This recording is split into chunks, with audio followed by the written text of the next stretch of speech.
Buenas tardes ya. Bienvenidos a la segunda mesa del Coloquio Internacional Narcocultura de Norte a Sur. Agradecemos al Centro de Investigaciones sobre América del Norte la posibilidad de poder realizar este coloquio tan interesante y con temas tan importantes para la discusión. Y agradecemos también a la doctora Ainhoa Vázquez por la posibilidad de traer a estas personalidades, tenerlas juntas, disfrutarlas, debatir con ellas. Y pues bienvenidos todos ustedes al CISAN, y vamos a dar paso a esta mesa. Nuestra primera ponente es la doctora Cecilia López Badano. Ella se graduó de letras en Buenos Aires, siendo docente en la UBA, inició allí su posgrado complementando su doctorado en la Universidad de Oregon. Fue becaria en la Universidad Complutense de Madrid, en la Boston University y como investigadora en el Instituto Iberoamericano de Berlín. Como profesora en la Universidad Autónoma de Querétaro, pertenece al Sistema Nacional de Investigadores.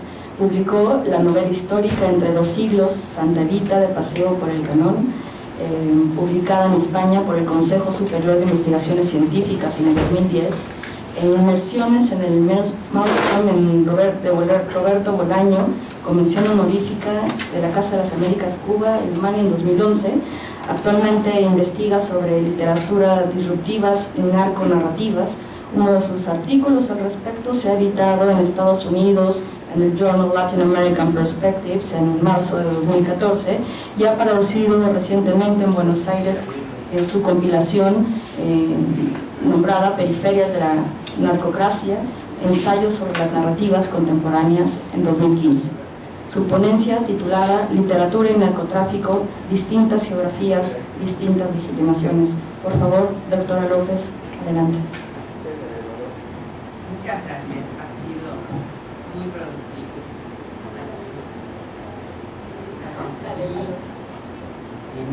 Con esta invitación. Bueno, en la literatura latinoamericana contemporánea, los narcotraficantes y en algunos casos los terroristas adquieren un protagonismo que permite obtener conclusiones culturales más amplias, relacionadas con identidades culturales disruptivas emergentes. ¿Cómo clasificar el tipo de composiciones heterogéneas, pero ligadas por el uso que varios escritores hacen de una misma temática, mostrando estos personajes? La corriente abarca un abanico de escritores de diversas procedencias regionales y diferentes concepciones estéticas. En ellas, la geografía y la política latinoamericanas se unen a través de la codiciosa economía delincuencial de la droga, manifestada como textura estetizada, en la cual pueden leerse las marcas legitimatorias particulares y dinámicas de significados en solución.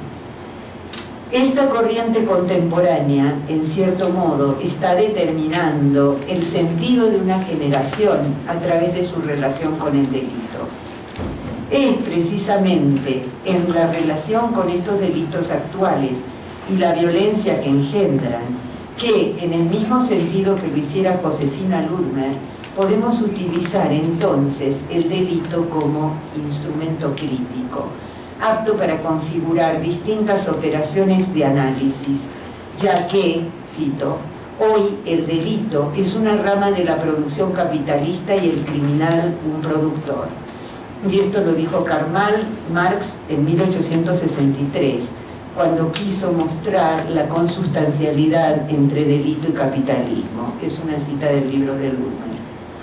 Sí, sigo con otra cita. Desde el comienzo mismo de la literatura, el delito aparece como uno de los instrumentos más utilizados para definir y fundar una cultura, para separarla de la no cultura y para marcar lo que la cultura excluye, cierro la cita. ¿Dónde explorar entonces mejor esa rama de producción que en el delito tan contemporáneamente presente e historizado del narcotráfico? La presencia de ese crimen a través de su presentación estética en la literatura de diferentes países arma distintas ficciones de identidad cultural. En estos textos, las relaciones sociales reduccionistas, alienantes, alienadas, que toman al otro por objeto de uso y descarte, se manifiestan claramente como diversos rostros anticulturales convergentes de la exasperación del capitalismo cosificador, con quien guarda una relación consustancial en la que se articula también la concepción de Estado nacional.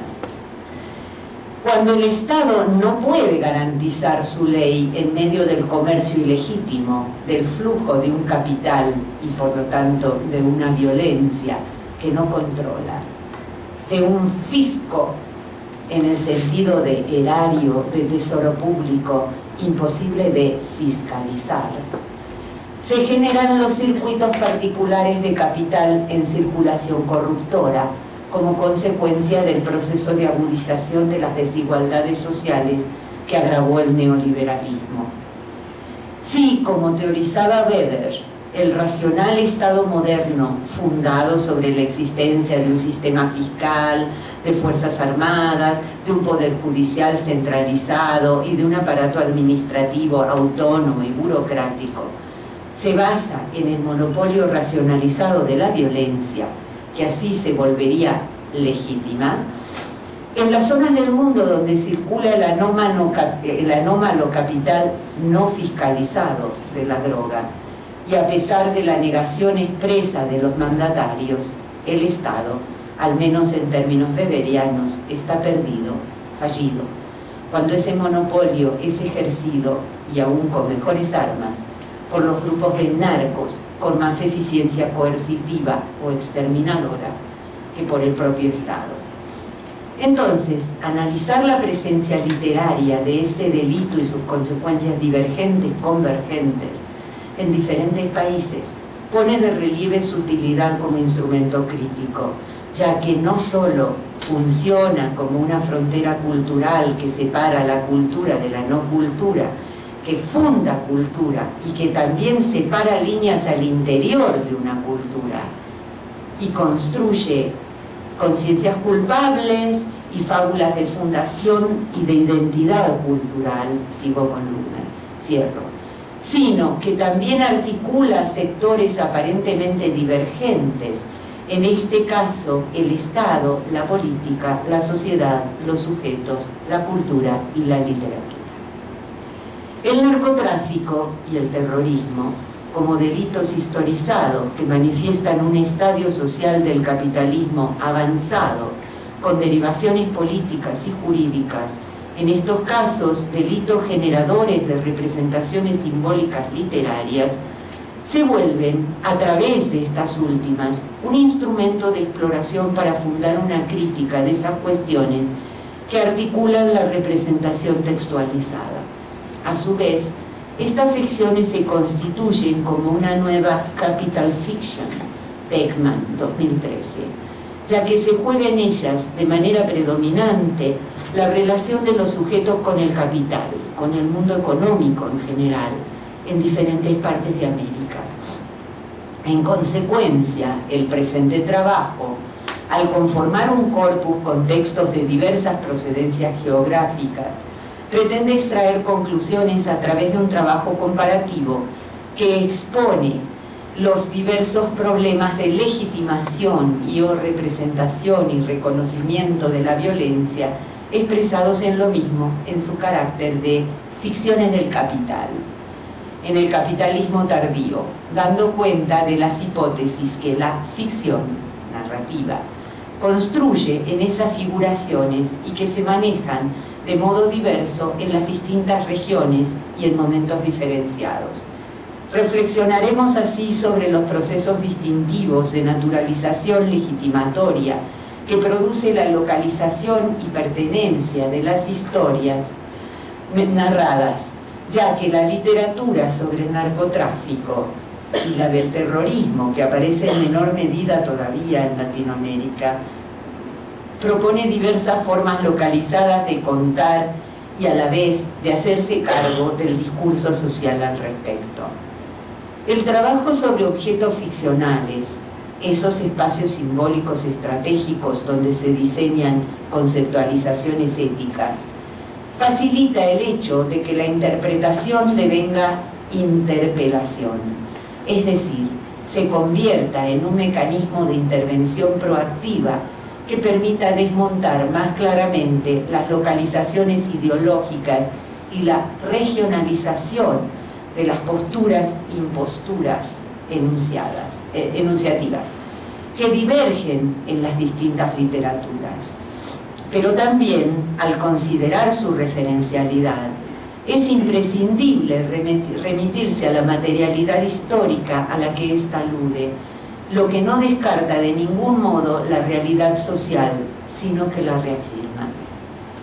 Lo que facilitan las narrativas inteligentes de factura estetizada, como son algunas de las ficcionales acerca del narcotráfico, es la comprensión de la dimensión moral en un sentido normativo y no moralista de los hechos, que con frecuencia se nos escapa en el ramplón descriptivismo pseudo-objetivo de los medios de comunicación social y que resalta en la maravillosa y original forma de informar que provee la literatura.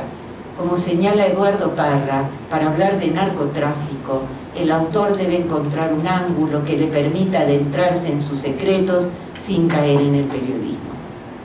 Al respecto, las novelas producidas con parámetros de calidad, ahí la discusión de autonomía o posautonomía, un debate no resuelto, son en general bastante menos conocidas que aquellas que adquieren fama incluso como teleteatros. Es curioso que una de las pioneras en el tema provenga de un país como Argentina, el más escueto por el momento en producción al respecto, comparativamente con los pioneros latinoamericanos, y luego, hasta muy tardíamente, no volvería a tocar el tema. Argentina debuta con Informe en París, de Paula Bachmann, de 1990, donde se produce una de las primeras actualizaciones del conflicto global local que es inherente a algunas novelas del narcotráfico. En ella se unen originalmente los efectos del horror dictatorial, la localización, al tema del narcomenudeo en París, la globalización, a través de personajes perseguidos y exiliados, quienes, en los últimos 70, sobreviven reconvertidos en dealers. Tengamos en cuenta este dato porque también marcará un hito, la migración, que se revertirá posteriormente en la escasa narrativa argentina al respecto y que retomaremos más adelante. También entre las pioneras y visionarias sobre el tema se cuenta Contrabando, de Víctor Hugo Rascombanda. Voy a repetir algunas cosas. En México, que obtuviera el premio Juan Rulfo en 1991 y que solo se editaría póstumamente 17 años después, precisamente pensando en las condiciones de marketing favorable para que la violencia creciente le ha dado al tema. En Colombia, pocos años más tarde, en 1995, aparece Cartas Cruzadas, de Darío Jaramillo Agudelo. Ambas inician en sendos países una sucesión de narrativas sociales. Estados Unidos tampoco escapa al fenómeno del impacto temático y se publica allí, en el año 2005, No Country for Old Men, de Cormac McCarthy, llevada al cine por los hermanos Coen en el 2007, titulada Sin lugar para débiles en Hispanoamérica, y también The Power of the Dog, de Don Winslow, en el 2005. Por otra parte, actualmente, en la vena realista que caracteriza gran parte de la narrativa en Argentina, ha aparecido allí también un buen texto relacionado con el tema, pero no en clave ficcional, sino en la de crónica periodística escrita con técnicas tomadas de la literatura. Cabe señalar que el último, por el momento, exitoso texto ficcional sobre el narcotráfico también se escribe allí y acaba de aparecer. Exitoso porque se edita luego de obtener el premio Casa de las Américas por unanimidad el presente año. Se trata de una novela transnacional, configurada por diferentes relatos, al decir de los críticos, mostrando, digo al decir de los críticos porque hasta enero no la voy a leer, la voy a comprar allí cuando vaya, mostrando sólidamente diversas, al decir de los críticos, mostrando sólidamente diversas localizaciones latinoamericanas. El jurado premia a No hay risas en el cielo, de Ariel Urquiza, graduado en periodismo y en traducción, y ya finalista de otros concursos locales, por, cito, el demostrado talento narrativo en historias que van desde Buenos Aires hasta México DF, teniendo en cuenta el habla y las atmósferas de cada lugar, con gran virtuosismo en los diálogos y argumentos que abordan algunos de los problemas más acuciantes del presente de América Latina, y por la sólida unidad del libro y su gran complejidad narrativa. Cierro cita. El hecho de comparar enfoques de latitudes diversas, ya que el tráfico de drogas ilegales está marcando actualmente, como vemos, la producción literaria de varias naciones, nos sitúa frente a ciertas hipótesis generales. Por ejemplo, puede observarse que en este tipo de narrativas ficcionales producidas en México, el narcotráfico se presenta como un trauma local, vinculado repetidamente a la pobreza y a la falta de educación, sin evidentes características transnacionales, y en varias de las historias en cuestión, a veces de un modo pleno, en otras, incidental, se legitima de forma paternalista esta relación entre pobreza, ignorancia y narcotráfico como una vinculación natural, aún entre autores de seria trayectoria intelectual como Víctor Hugo Rascón-Banda o la producida por profesores universitarios como Yuri Herrera. Estoy pensando en Contrabando, porque toda esa escena magnífica del cementerio, la madre no hace más que, ay, pobrecita, ¿cómo no se iba a volver cómo no se iba a volver chutamera si quedó viuda con 2 hijos? A ver, con 3. Yo quedé viuda con 2 y no me hice chutamera, pero bueno, y Yuri Herrera, ¿no? También toda esta relación en Trabajos del Reino, que pobrecito bueno, cómo no se va y si nunca vio algo bueno este chico, ¿no? El hecho mencionado salta a la vista frente, por ejemplo, a la comparación con cierta literatura colombiana, donde no se patentiza la piadosa legitimación, más allá de la ya mencionada sicaresca, y tampoco en la que en este subgénero muestra calidad y oficio narrativo, sino la cruda descripción realista de los límites a los que lleva la marginación, sin naturalizar mecánicamente de forma paternalista esa relación entre pobreza, ignorancia y narcotráfico. Fuera de la sicaresca, la narco-narrativa colombiana muestra la conexión de las clases medias y altas, letradas, ignoradas a estos efectos en la narrativa mexicana acerca del tema. Por eso mi punto, ¿no? Tanto en las cocinas y el mercado de la droga en las novelas como Hijos de la Nieve, de José Libardo Porras, Delirio, de Laura Restrepo, El ruido de las cosas al caer, de Juan Gabriel Vázquez, como el mundo transnacional, particularmente en esta última, todo el mundo del Peace Corps que lleva la cocaína a Colombia. La complicidad con el mundo mafioso no es solo problema de rústicos y letrados deseosos de objetos de marca que les provean un nuevo estatus dentro de la sociedad consumista, sino también de ambiciosos arribistas sin moral, o simplemente de moral quebrada, congelada. En el trazo de la letra colombiana se advierte que el mundo de las cocinas y el tráfico internacional no está en manos del absolutamente iletrado, semianalfabeto, sino de jóvenes ambiciosos, ya bien hijos de una oligarquía venida a menos, ya bien de clase media, cansados de una breve vida de trabajo rutinario, cuyo ejemplo han recibido de padres sacrificados y honestos que cifraban el progreso de sus hijos en la escolaridad y el estudio al que ellos mismos no habían podido acceder. Además, los literatos, los letrados, ocupan en estos textos un papel importante. Puede verse eso tanto en Cartas Cruzadas como en Delirio, como testigos, como cómplices, como narradores, como transportadores de capitales, papel no tan claro en los textos mexicanos. En Colombia, más allá de la narrativa ficcional, aún en la documentada biografía de Pablo Escobar escrita por Luis Cañón en 1994, se nota a través de la escritura que no era un iletrado, Tiene incluso un dejo de corrección y estética en cuya textura se revela al hijo de una maestra que recibió una buena educación primaria. Terminó también, dudosamente, la escuela secundaria, abandonada a favor del robo de lápidas y el contrabando de cigarrillos.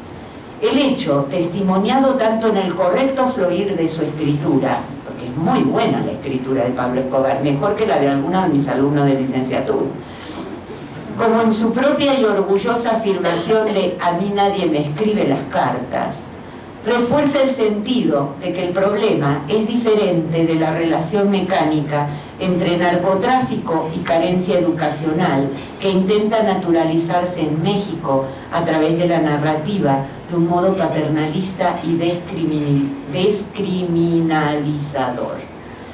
La narrativa norteamericana y la narración, ya de corte ficcional, ya de corte periodístico testimonial en Argentina, ponen el acento en otro punto, alejado de la educación y la clase social a la que nos hemos referido brevemente.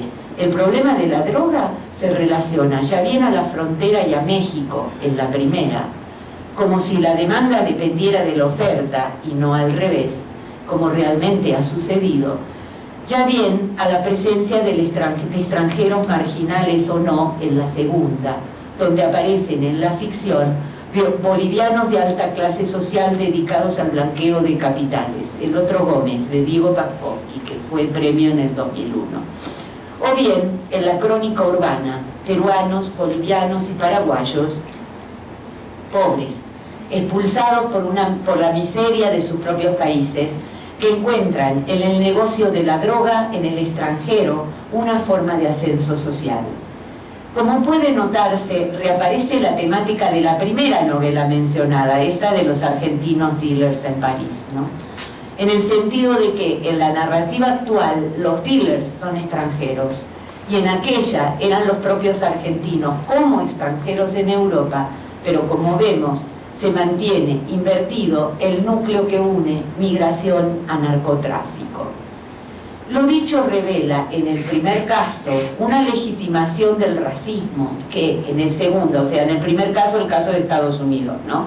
O sea, si no fuera por estos mexicanos que nos vienen a vender, acá no habría consumo.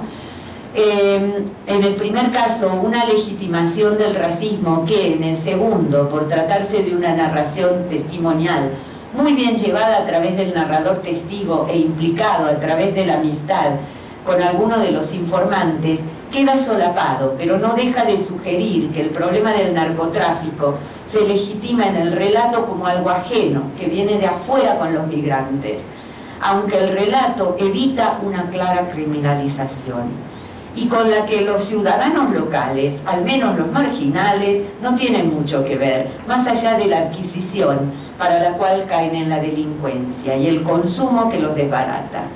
La voluntad parece estar allende de ellos. Esperamos que esta última novela, todavía no leída por mí, desbarate esa relación culpabilizadora que marca una localización discriminatoria, como ya, en cierto modo, para Estados Unidos lo ha hecho El poder del perro, presentándose como una novela de frontera, también en su personaje central, mestizo y tensionado entre las dos ciudadanías, porque es hijo de madre mexicana y de padre abandónico norteamericano. En esa construcción de imagen comunitaria que se había venido repitiendo en ambos países, el local queda eximido de responsabilidad. Con esta tendencia rompe, por supuesto, también la serie Breaking Bad. Aun cuando tampoco se llegue a culpabilizar al extranjero, la droga, hasta estas narrativas innovadoras, era algo que venía de fuera y que delimitaba una nueva frontera entre el yo y los otros. Así, en tanto que narrativa nacional en conflicto con lo transnacional, mostraba en ambos países un relato conflictivo, un campo que permite mirar la sociedad propia de otro modo, ya no unívoco, sino de lucha de identidades sociales confrontadas, problema que no se patentiza en México y aparece esporádicamente en Colombia. En todo caso, lo que revela la diversa conflictiva planteada por la narrativa de los países objeto de la comparación es que las limitaciones locales del género de las visiones sesgadas, son también producto de limitaciones en la observación de una realidad política exclusiva, misma que, en cada lado, permite escribir solo sobre lo emergente del iceberg. Lo sumergido se va descubriendo entonces a través de la comparación, y esta hace aflorar lazos globales que unen los hielos del iceberg emergentes aquí y allá, revelando que lo que hace 50 años era un tema regional, localizado, hoy en día se expande globalmente en el flujo del dinero rápido, no fiscalizado, incontrolable, entonces ajeno a la noción de frontera. El narcotráfico pasa con fluidez de la vida privada a las regiones cada vez más remotas, esta es una cita de Villoro, de la vida civil que aún no ha comprado. Sí, como señala el mismo Villoro, el narcotráfico ha ganado batallas culturales e informativas en una sociedad que se ha protegido del problema con el recurso de la negación. Los sicarios se matan entre sí. Las literaturas locales son una rotunda afirmación que permite observar cuánto la trama de la corrupción ha permeado las sociedades. Por consiguiente, la comparación entre las relevantes revela que en los micromundos mostrados con artificio, en los relatos ficcionales, se manifiestan las conexiones invisibles de los macromundos sociales, que no siempre se perciben críticamente observando las realidades sociales. Muchas gracias.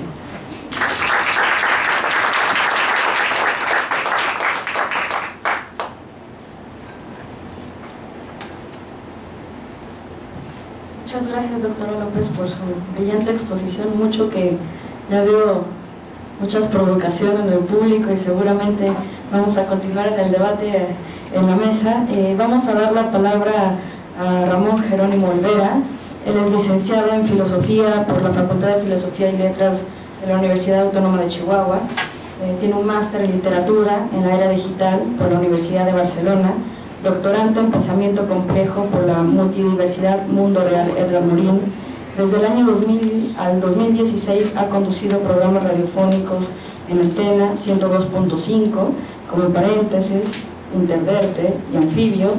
Algunos reconocimientos recibidos: ha sido el Premio Nacional de Debate Político en 2007, Premio Nacional de Periodismo por la Asociación Nacional de Locutores en 2011, Premio Regional de Periodismo Cultural en 2011 también. Es autor de 8 libros de ensayo y poesía en editoriales de México, Argentina y Colombia.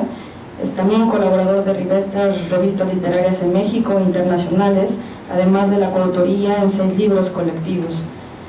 Becario del programa de estímulos en la creación David Alfaro Siqueiros, la literatura y el narcotráfico en México y en Colombia, realizado en Bogotá, Colombia, donde llevó a cabo su residencia de investigación en la Pontificia Universidad Javeriana. Es maestro de tiempo completo en la Facultad de Filosofía y Letras de la Universidad Autónoma de Chihuahua. Su ponencia de Infancia, Memoria y Pólvora. Por favor, Ramón, adelante.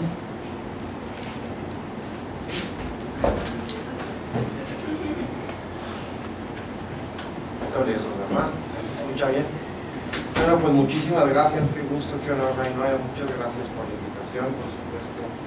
Alcizán, antes de iniciar brevemente el escrito, Domínguez Michael y Lemus se preguntan, como buenos letrados del siglo XIX, pareciera que aquí están, que la gran obra sobre el narcotráfico va a ser una novela. Es probable que la gran obra, subestimar las muchas buenas obras que se han generado, pues a lo mejor sea el infierno, la película.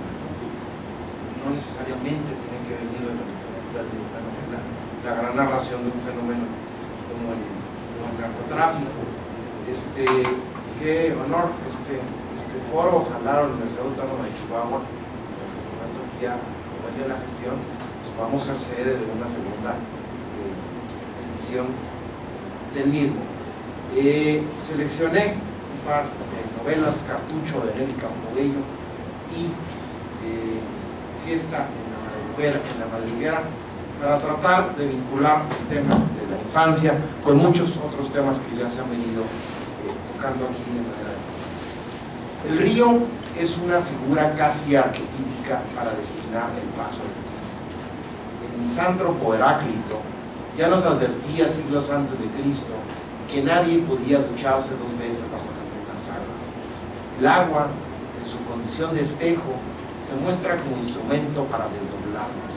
Ahí podremos encontrar nuestro rostro en la pesadilla con la que huyó Quetzalcóatl por el enamoramiento de Narciso.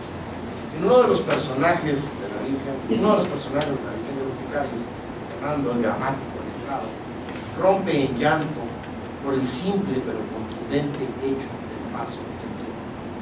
La herencia positivista, introducida lo mismo en el realismo, el estructuralismo, el humanismo, nos ha hecho creer que la literatura es un retrato de la realidad, un espejo de la misma, un algo que está por fuera de lo real. Me parece que la literatura no es el reflejo de nada.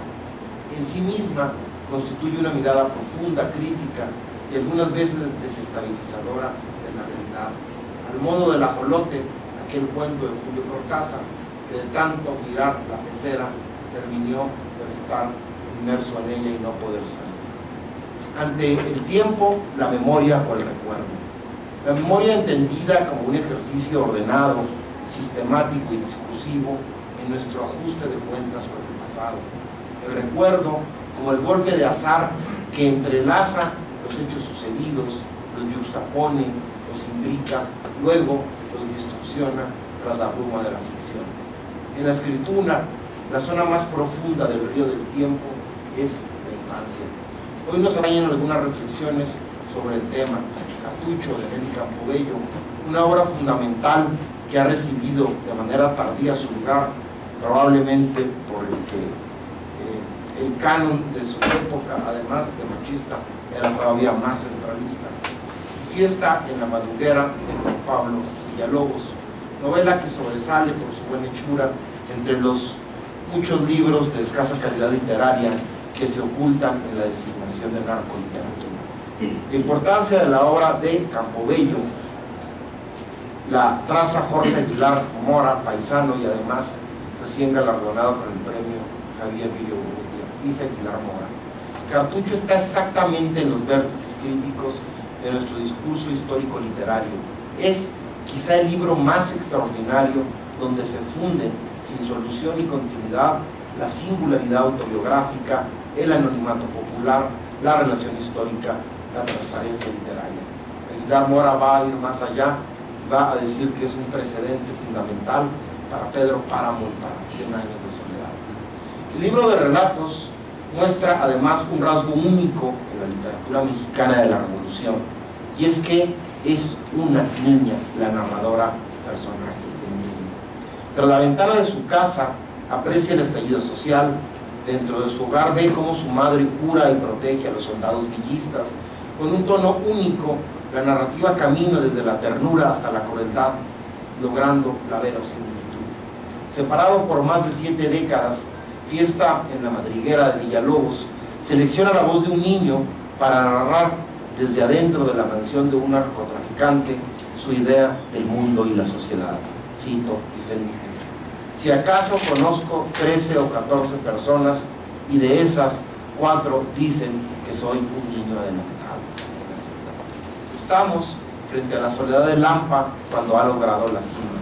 La novela se asemeja a otra obra de extraordinaria calidad, Los trabajos del reino de Yuri Herrera.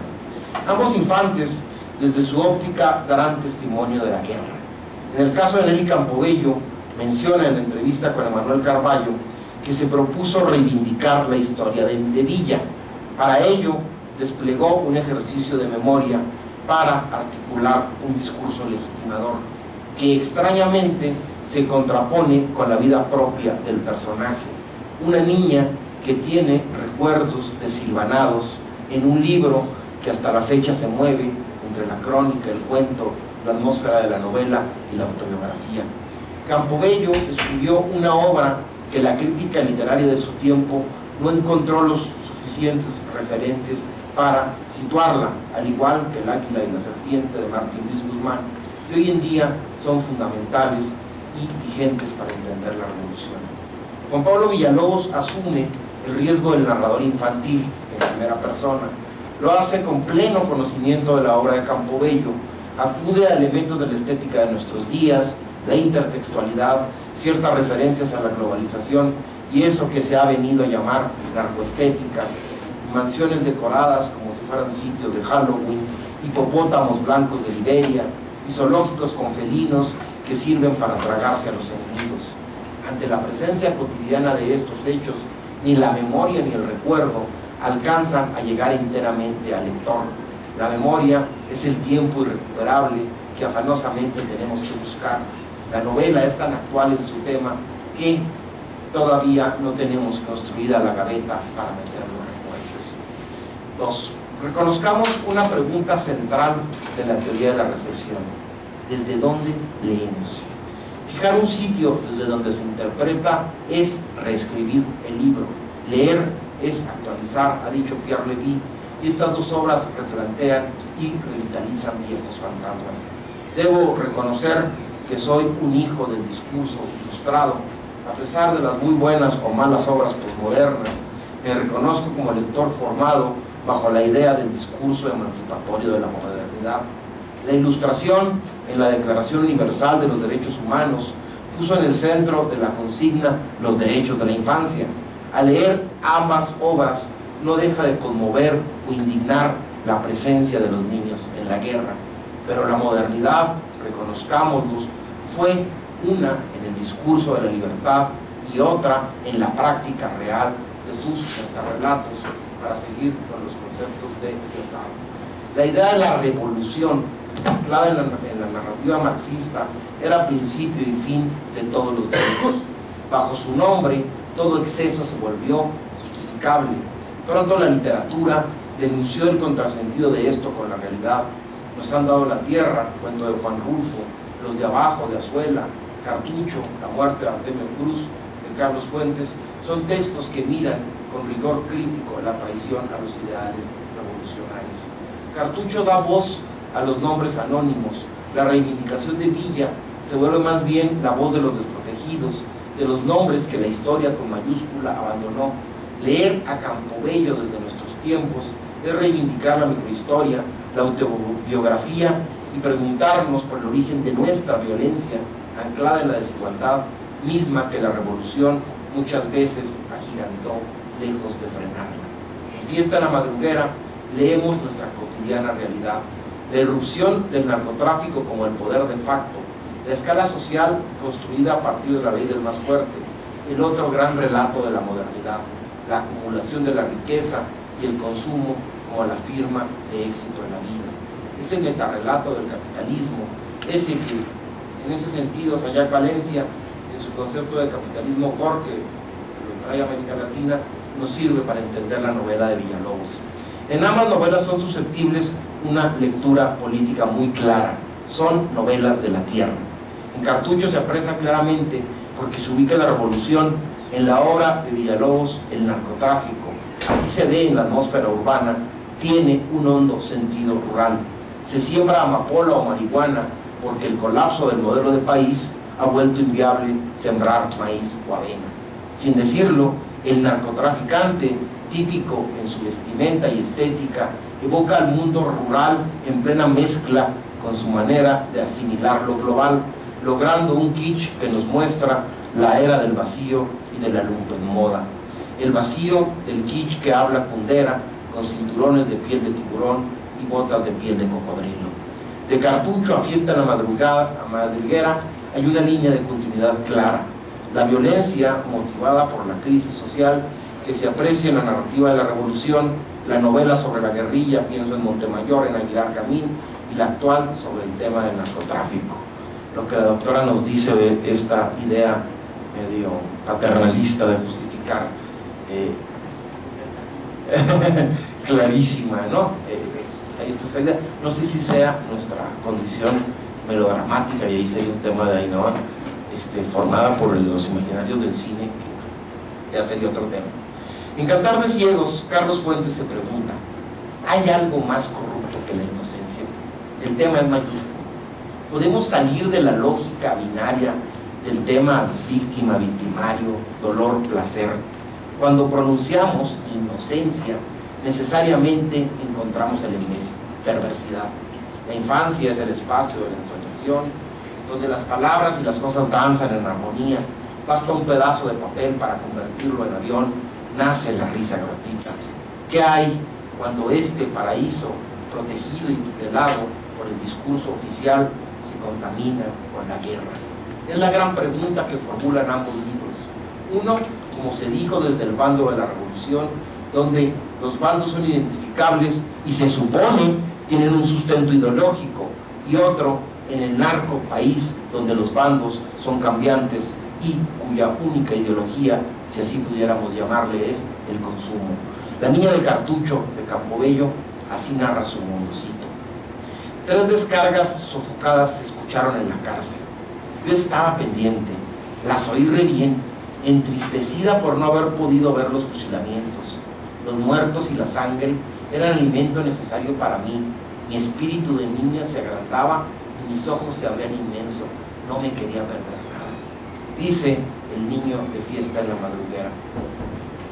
Una de las cosas que ha aprendido de Yokao, su padre, es que a veces las personas no se convierten en cadáveres con un balazo. A veces necesitan 3 balazos o hasta 14. Todo depende de donde les den los balazos. Pero los muertos no cuentan, porque los muertos no son personas, los muertos son cadáveres. Termino cita. Lúgubre aparece ante nosotros el espacio del fuego. Perverso para el adulto plenamente consciente del hecho ético de reducir la vida a un cadáver. Sin embargo, para la niña de cartucho, una de las narraciones trae las tripas de un muerto, que trae las tripas de un cadáver como si fueran la cuerda de brincar, o el niño de fiesta en la madriguera que hace reflexión. En cambio, nosotros, para cortar cabezas, usamos los machetes, mientras que usando los machetes necesitan mucho más golpes, mínimo 4. Además, con la guillotina se hacen cortos pulcros, ni siquiera salpicas sangre. Me pregunto, ante lo abyecto de la visión de estos niños, ¿hay lugar para la inocencia? ¿Puede poetizarse la barbarie? No tener conciencia previa y moral de un acto bárbaro nos exime de él.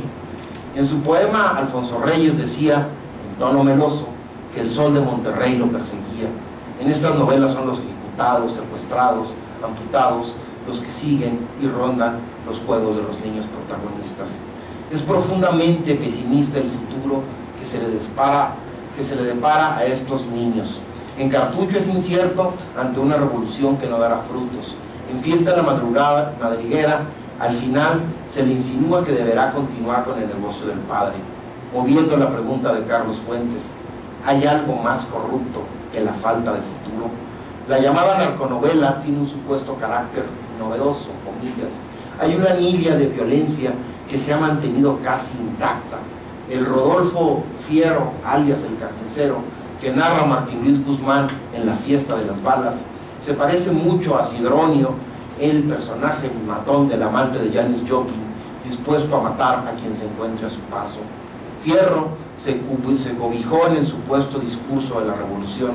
En nuestros días, no tengo la menor duda, se habría afiliado a cualquier cártel y seguramente superaría al mítico Cochiloco.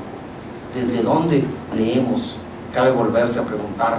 Visto Villa desde el siglo XXI, no es muy distinto de Pablo Escobar.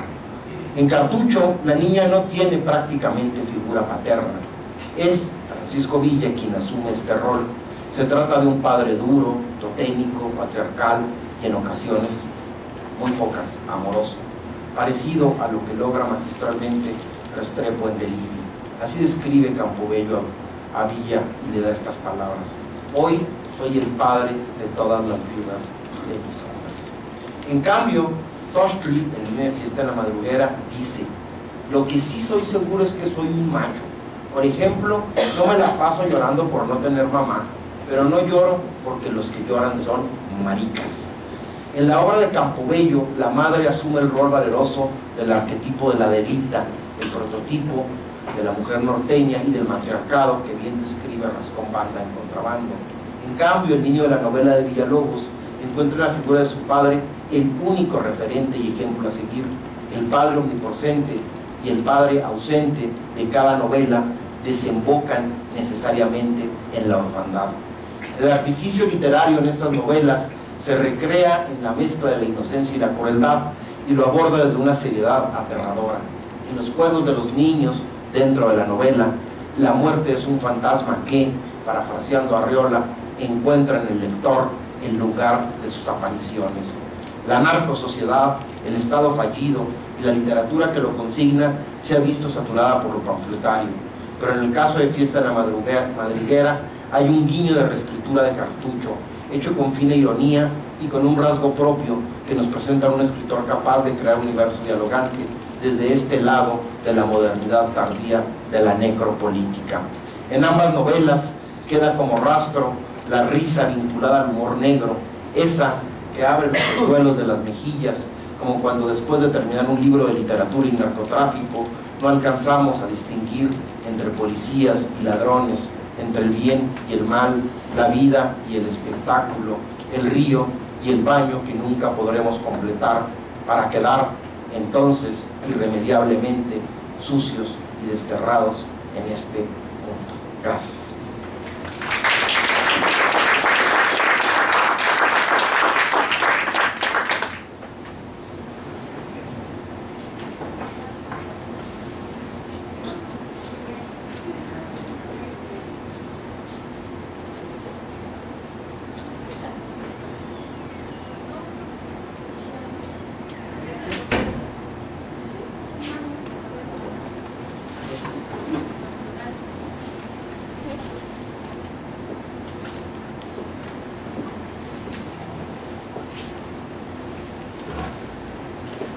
Bueno, seguimos con nuestra última ponencia. Estará a cargo de Arturo García Niño. Él es historiador, escritor, periodista, doctor en Historia y Estudios Regionales. Ha sido secretario académico y director de la Facultad de Ciencias de la Comunicación de la Universidad Veracruzana durante el periodo 1992-2001, secretario académico de la Dirección de la Universidad Veracruzana Intercultural entre el 2010 y el 2012, profesor e investigador extraordinario en la Universidad de Quintana Roo durante el 2004 al 2010, donde también fue el creador y editor responsable de la hoy desaparecida revista Coincidencias, de la Dirección de Ciencias Políticas y Humanidades. Actualmente es profesor e investigador de la Universidad Veracruzana. En 2017 fue galardonado con mención honorífica por el Premio Nacional de Investigación Histórica José C. Valdés, convocado por el Instituto Nacional de Estudios Históricos de las Revoluciones de México. Su ponencia, Atípicas narrativas o expresiones inherentes al espíritu de los tiempos, postales para un reacercamiento autocrítico a la narconarrativa. Por favor, doctor García. Sin apodos, nomás Arturo. Y yo no como Diana, pero sí por la edad, me afecta mucho la subida hasta acá. Uno no puede negar la cruz de su parroquia. Yo me he movido casi toda mi vida entre la literatura y la historia. Por un lado también he sido, paralelamente, casi 50 años un consumidor de géneros y subgéneros literarios, cinematográficos y musicales, por supuesto, que van de la ciencia ficción a los vampiros, me encantan los zombies, y sobre todo la novela policial, específicamente la llamada novela negra, apodada así en Francia, aunque creada en Estados Unidos. Bajo esas circunstancias es que creo que debe entenderse el textito que voy a leerles. En paralelo, este textito es muy reciente, pero en 2007, estando yo en el Caribe, me enteré de lo que estaba pasando en mi estado, en Veracruz, aunque yo soy nacido aquí de pura chiripa, soy chilango, viví todo el tiempo en Veracruz, Puerto y lo que se conoce como la Conca del Papalote, y Jalapa, obviamente. Bien, me doy cuenta de lo que estaba pasando en Veracruz y empecé a acumular información periodística por ocioso, por lector de periódicos en internet, porque no llegaban todos a Quintana Roo, o llegamos a mitad. Esto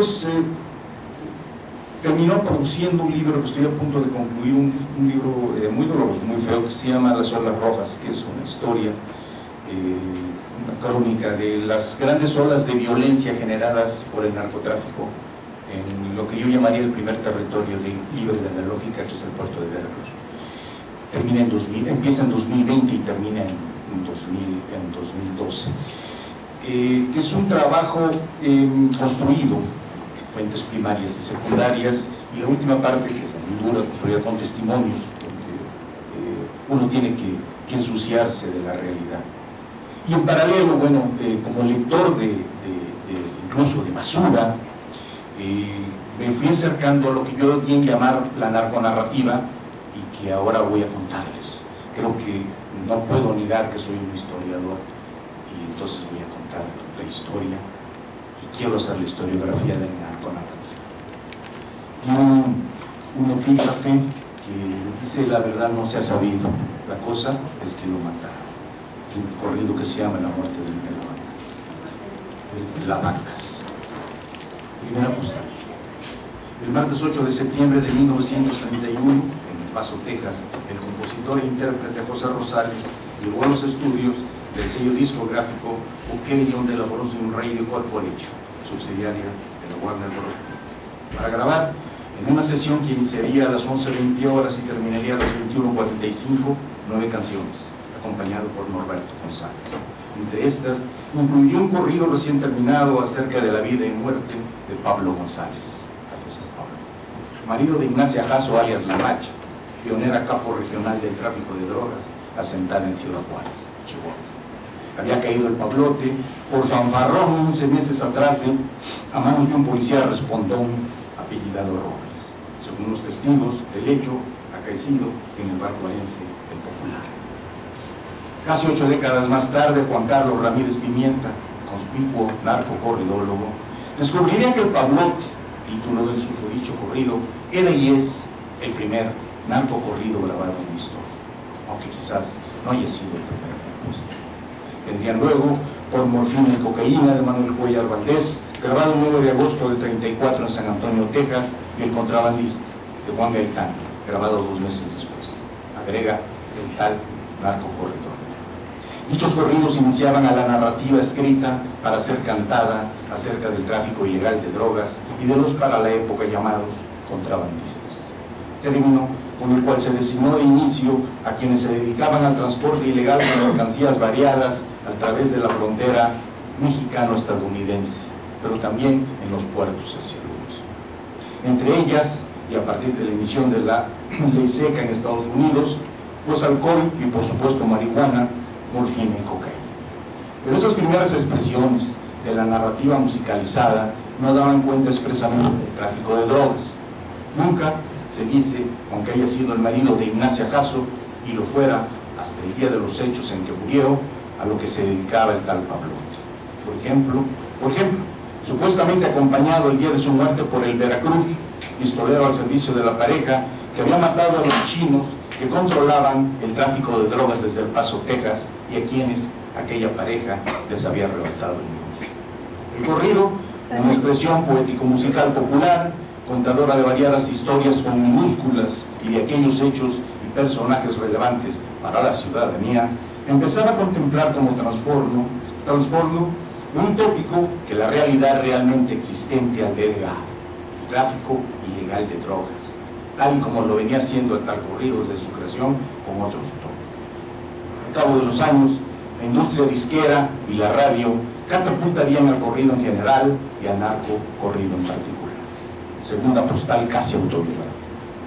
Alboreando 1972, acompañé a un pariente político, conductor de un tráiler que llevaría café de Córdoba hasta Nuevo Laredo, Tamaulipas, para que de ahí otro conductor lo pasara a Laredo, Texas, ya que Joaquín Callado, y así se llamaba en serio, se llama todavía, el tal pariente político no tenía pasaporte. El viaje, costeando el Golfo de México desde Veracruz hasta Nuevo Laredo, fue mostrándonos de bulto la existencia de las regiones nacionales a través de 2 elementos cotidianos: las marcas de refrescos o sodas que a partir de Poza Rica y hasta el destino final fueron cambiando de nombres, colores y sabores. y la radio, recurso acompañante e informante el del trailero, cuya programación musical incluyó, nomás llegar a Pánuco, además de las baladas, el rock y las cumbias, un género casi ausente en el recorrido hasta entonces cubierto, el de los corridos con diversas temáticas. Y de entre estos sobresalía uno que narraba el viaje amoroso-desamoroso con final mortal de Emilio Varela y Camelia, alias La Reja, traficando. La historia contada iba de Tijuana a Baja California a San Antonio, California, y se repetía insistentemente en las diversas estaciones radiofónicas sintonizadas en el periplo. Llegando a Nuevo Laredo, guardamos el autocar, marca del tráiler, en un estacionamiento a cielo abierto ocupante de una manzana, rodeado de malla ciclónica con un solo portón. Había dentro una construcción rústica de algo así como 7 por 5 metros y techo de asbesto, donde vendían comida y cerveza y donde al caer el día llegaban trabajadoras sexuales, de las cuales 5 de cada 10 decían haber conocido a Camelia, la del corrido, compuesto en 1972 por Ángel González y grabado en 1973 por unos jóvenes tigres del norte. Sonó y sonó el corrido desde la radiograbadora del local, mañana, tarde y noche, los 3 días que ahí comimos. Por cierto, ninguno de los traileros asiduos al lugar dijo haber conocido a Camelia, pero sí contaron historias de fantasmas y aparecidos carreteros. Asumo que no solo me gustó Contrabando y Traición, el nombre del tal corrido, sino que de ahí nació, quizás con independencia dilaniana, el reconocimiento a la narrativa corridística, el respeto por los Tigres del Norte y por algunos de sus colegas. Tercera postal.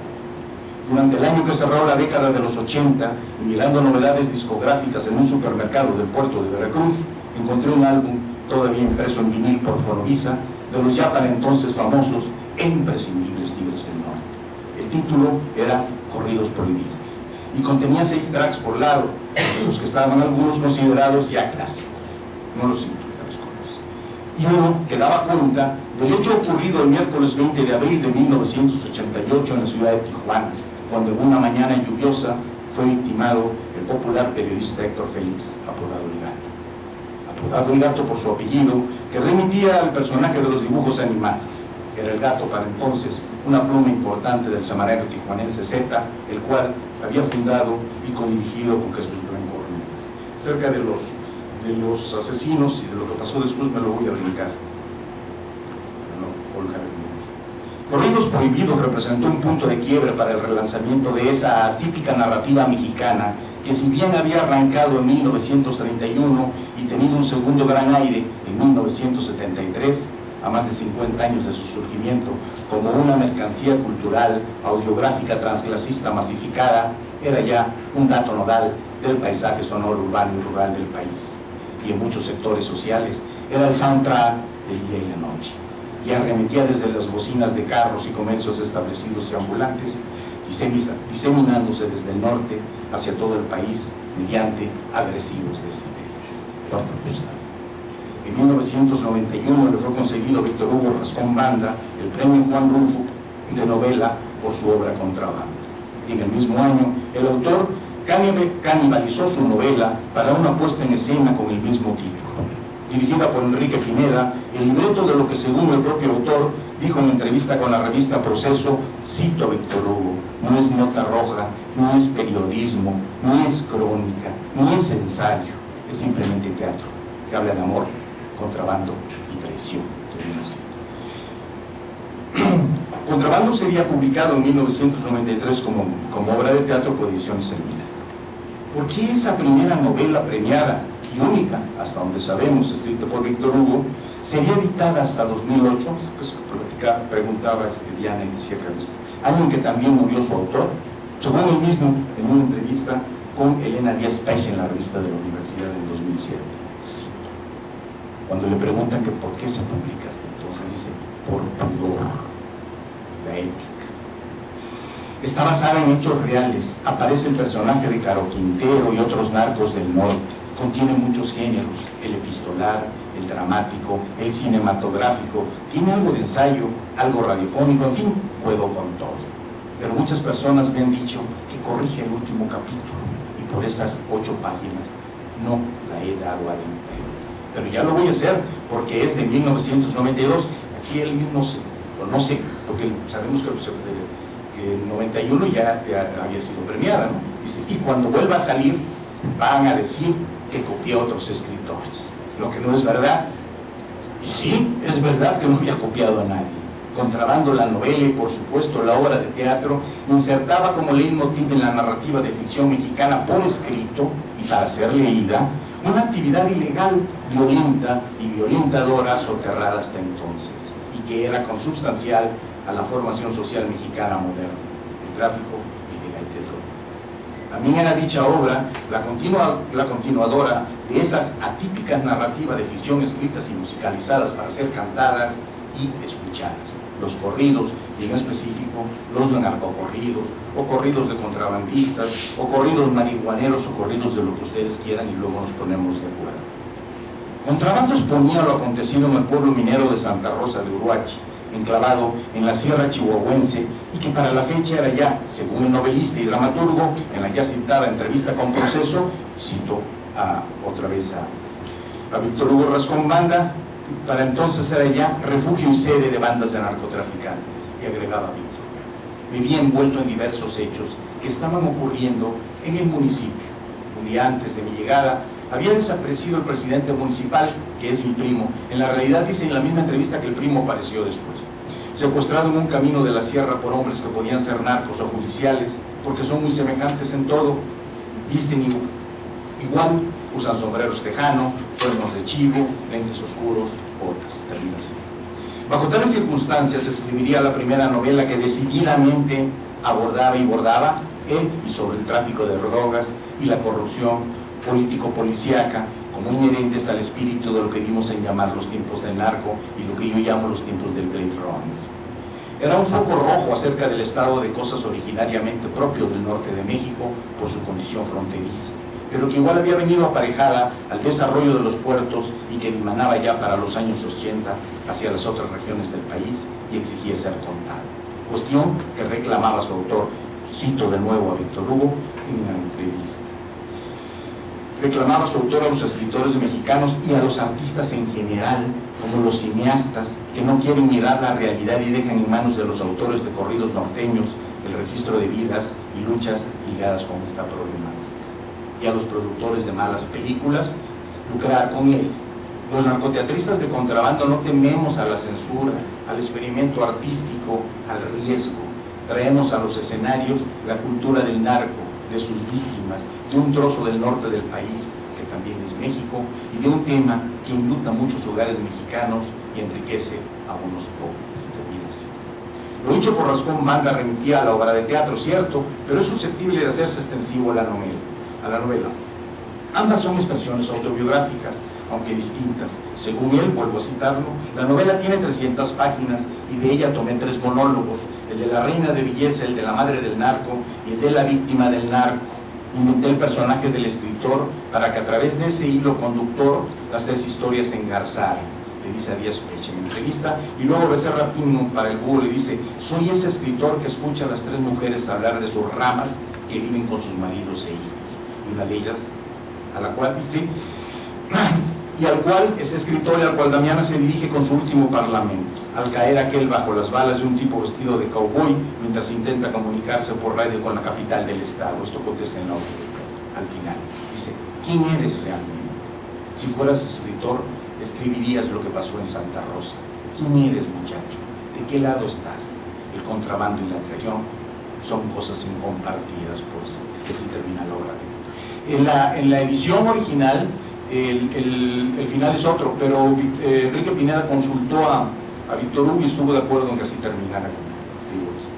Estaba ahí ya la primera obra de esa típica narrativa mexicana escrita para ser leída, contada desde la óptica de alguien relacionado a través de familiares y conocidos con el mundo del tráfico ilegal de drogas, entendido no como un implante llegado de la nada y creado por un Big Bang sin historicidad alguna, sino como resultado de un conjunto de circunstancias histórico-sociales edificadas con la decidida participación de la sociedad política y de la sociedad civil mexicana.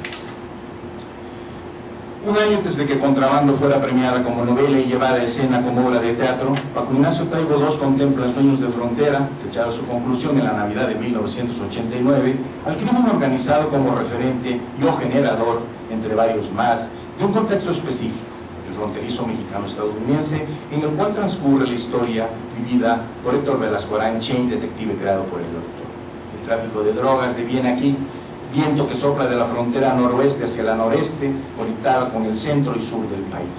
Y el tono de la obra está anclado a lo que el propio Taibo II ha denominado neopolicial, una narrativa a caballo entre la novela de aventuras melancólica y nostálgica y la novela negra, más cerca de la primera que de la segunda.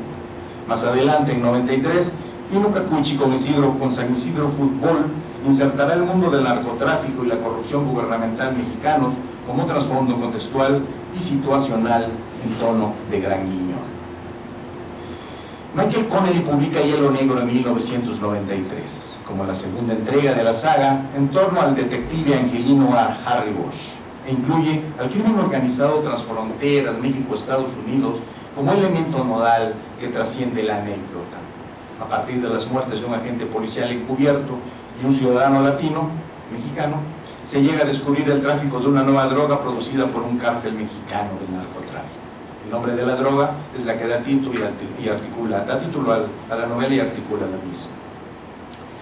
Desde lo negro específico, definido como género literario original en los años 20 y decididamente cimentado en los 30 desde la revista Black Mass, me brinco aquí porque no sobra decir lo que es género negro, ¿sí?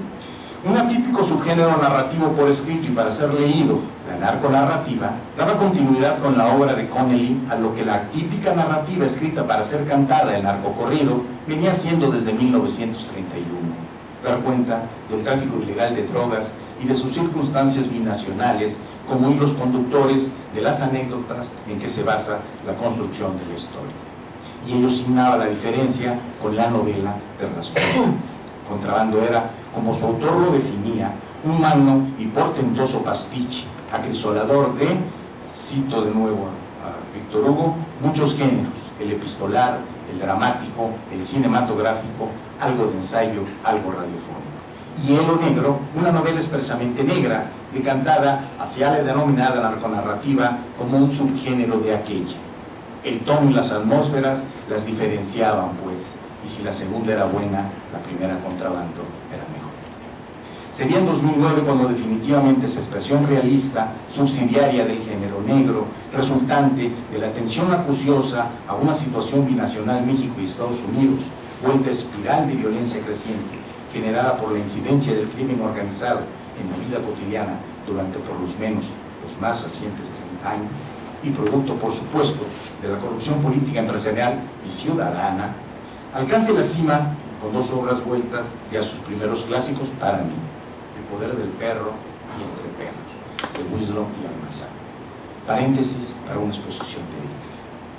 Seguidor de la narrativa policial y específicamente de la llamada novela negra, desde que en 1972 descubrí Playback de Chandler en la biblioteca familiar. Por cierto, el título era horripilante, es de una edición argentina, y el título era Cóctel de Bar. Desde entonces, catapulté mi curiosidad, vuelta a pasión al cabo de los años y transmitida a mis hijos, y a quien se me acerca siempre. Dicen que infancia es destino. Y en ese viaje sin regreso me di cuenta, mediando los 90 y a través de la citada Hielo Negro, que un tópico, el tráfico ilegal de drogas y sus circunstancias sociales, la corrupción, la violencia y sobre todo la violentación de la vida cotidiana, que empezaban a aparecer como vertebradores en la narrativa negra y policial estadounidense, ubicada en la franja fronteriza compartida con México, y aparecería como elemento también vertebrador, rozándolo tangencialmente o utilizándolo como trasfondo en algunas obras que iban de un asesino solitario a Sueños de Frontera, pasando por San Isidro Fútbol, entre varias más. Y no cito todo lo que ustedes ya conocen. ¿Qué las vinculaba?, me pregunté. Con una inicial pregunta, y dije: una región literaria que remite a un estado de cosas y a la franja fronteriza México-Estados Unidos. Fue la respuesta inmediata y facilona que encontré. Paréntesis para la autocrítica. Vaya y valga aquí un abono al replanteamiento de la posición desde la cual se construye en eterno gerundio el acercamiento a esta expresión literaria que bien llamar la narconarrativa. Pero antes es pertinente explicar el porqué de la susodicha y prometida autocrítica que está incluso en el título. Leído El poder del perro por recomendación de uno de mis hijos, quedé impresionado por la solvencia de la investigación y por la contundencia y alta calidad del relato. Agregué la novela a mi background respecto a lo que ya empezaba a considerar un subgénero de la novela negra y fui en pos del resto de la obra de Winston. A la par que empezaba a cavilar en torno a esa típica narrativa emergente, y otro hijo me recomendaba Entre perros. La epifanía llegó y decidí analizar los porqués y las circunstancias históricas de dicha expresión literaria bajo un principio: acudir lo menos posible al estado del arte existente y mayoritariamente, con mi erudición novelística y analítica de ficción negra y policial, abordar la expresión literaria de Marx.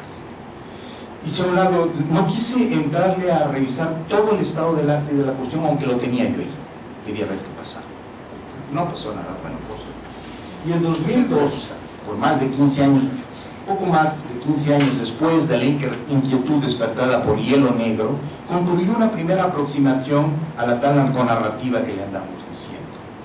Una lectura remisa de los trabajos de Palaversi, Fuentes Craftsy y Olvera, a propósito de afinar y actualizar una propuesta de curso acerca del subgénero vertiente narrativa en cuestión, me llevó un flashback y a revisar en 2015 algunas afirmaciones para enfrentar lo que venía considerando asignaturas pendientes.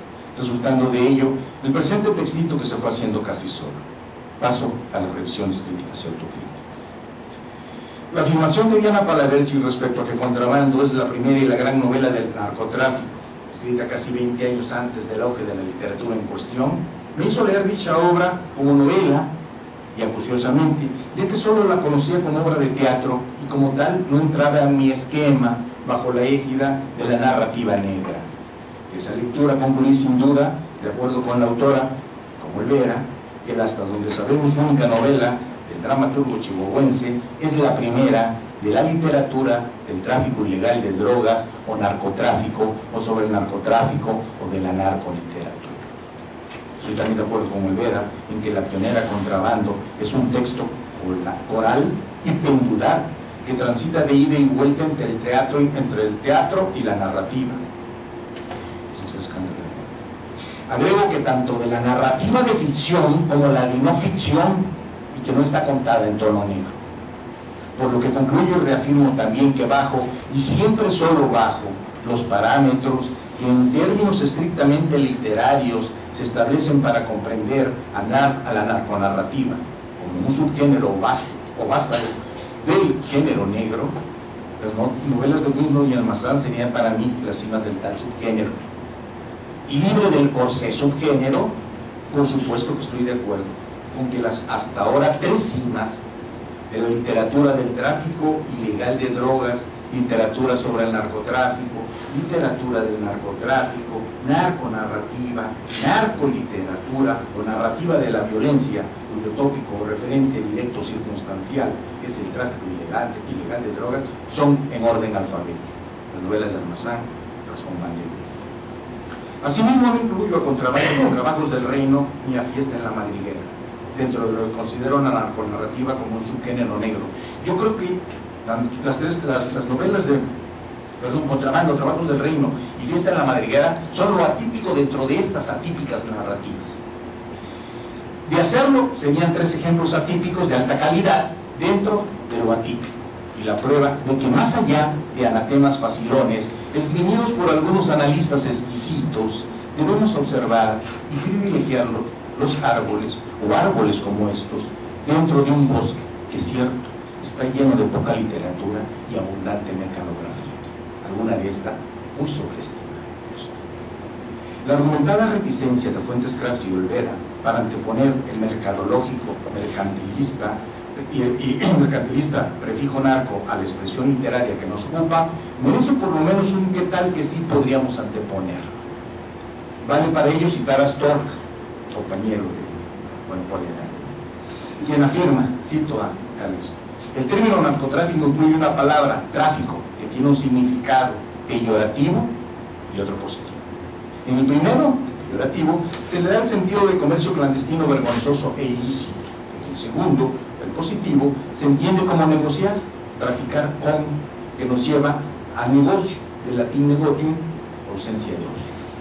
Luego entonces, más acá de asumir que irrecusablemente el prefijo obedece hoy a intereses no solo mercantilistas y mercadológicos, sino incluso propagandísticos, considero que podemos utilizarlo en su definición originaria ligada a estupefaciente, de donde surgió un narcotraficante como alguien cuyo oficio es el tráfico de estos productos, sin el epíteto de ilegal que en lo coloquial le hemos adjudicado.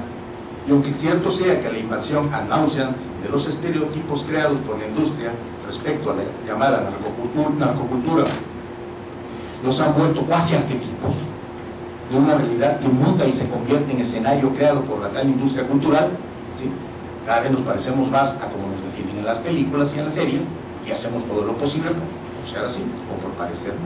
Apelemos a que los mundos los hace la palabra, la cual, como todo producto elementalmente humano, está sujeta a los usos y apropiaciones que de ella hacemos en nuestras acciones sociales. Apropiémonosla y usémosla con las prevenciones del caso, independientemente de que para los habitantes del noroeste y el noreste mexicano el narcotráfico no exista, como sí existe el contrabando o el negocio. Saliendo y concluyendo, una recapitulación del monólogo interior de lo que he expuesto me condujo a las siguientes conclusiones en tránsito y en grado de tentativa. 1. La narrativa escrita para ser leída acerca del tráfico ilegal de drogas o narcotráfico es la continuadora de la escrita para ser cantada e iniciada en los años 30 del siglo pasado, en México. La segunda apuesta mayoritariamente por la épica, los cortos, y la primera va en pos de escudriñar los entretelones y contribuir, hasta donde le es posible, al entendimiento del estado de cosas actuales. Aunque, como afirma Vázquez Montalbán respecto a la novela policíaca en la presentación del primer número de Ginglen en 1981, dice, lo cito: cierto que sobre el mal social en el mundo, cierto que la narrativa policial emite un punto de vista sobre el mal social en el mundo contemporáneo, pero tampoco hay que exagerar. Si queremos documentarnos sobre el mal social, veamos otra cosa. Porque corrido y novela son ficción que imagina la realidad y a veces se queda corta frente a esta. Vaya una muestra. Camelia la Tejana, apellidada en realidad María, su apellido, y entrevistada en 1999 a sus 50 años, afirmaba ahí que no había matado a Emilio Varela, cuyo nombre real había sido Hermilio. Su actividad sí había sido narcotraficante o traficante de drogas y sí había muerto en San Isidro, pero cuando ella estaba en Jalisco. Y cito a Camelia María Arias la Tejana. Eso que se dice que lo balanceó Camelia la Tejana es cuento, chisme, ficción. No tuvo un hijo conmigo. Se lo declara a César Fuentes en 1990.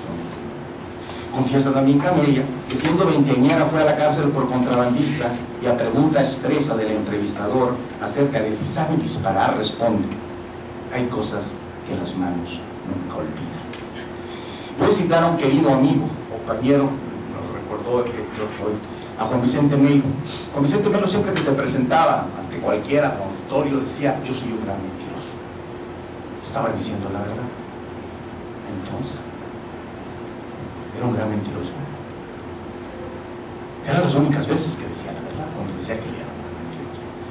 ¿Dónde queda la ficción? ¿Dónde termina y empieza? El corrido es ficción, sí, tan ficticio como eso. Decía, no hay tal reflejo, ¿no? Independientemente de la teoría del reflejo, no es un espejo.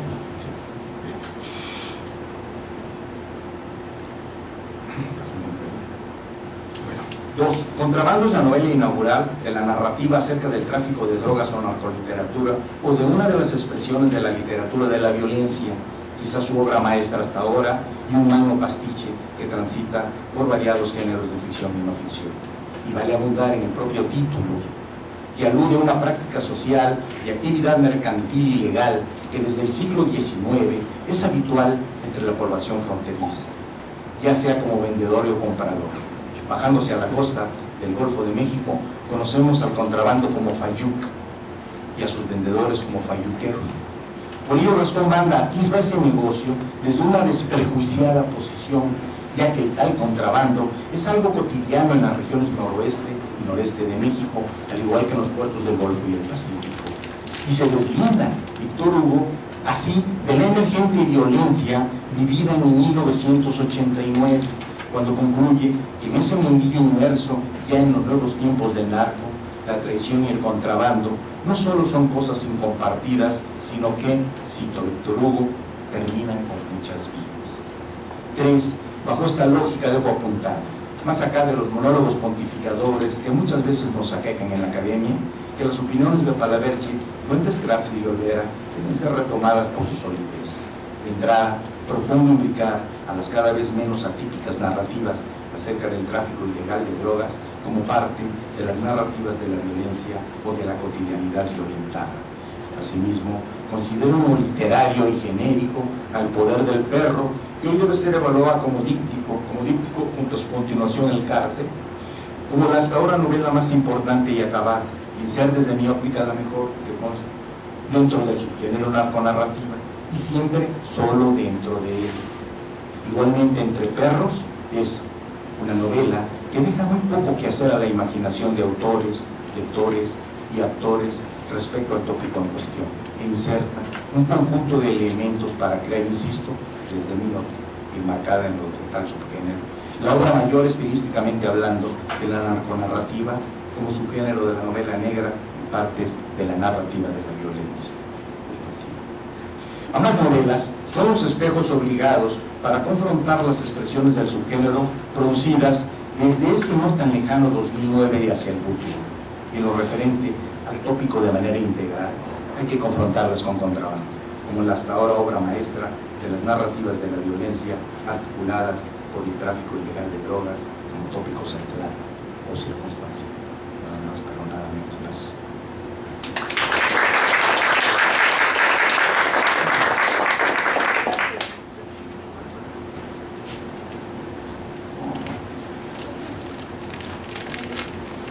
Muchas gracias a los expositores por tan brillantes exposiciones, temas. Seguramente va a haber muchos comentarios. Vamos a abrir la mesa, nos quedan unos ricos 30 minutos para discutir, así es que los invito para hacer muchas preguntas. Adelante, en una mano, por favor.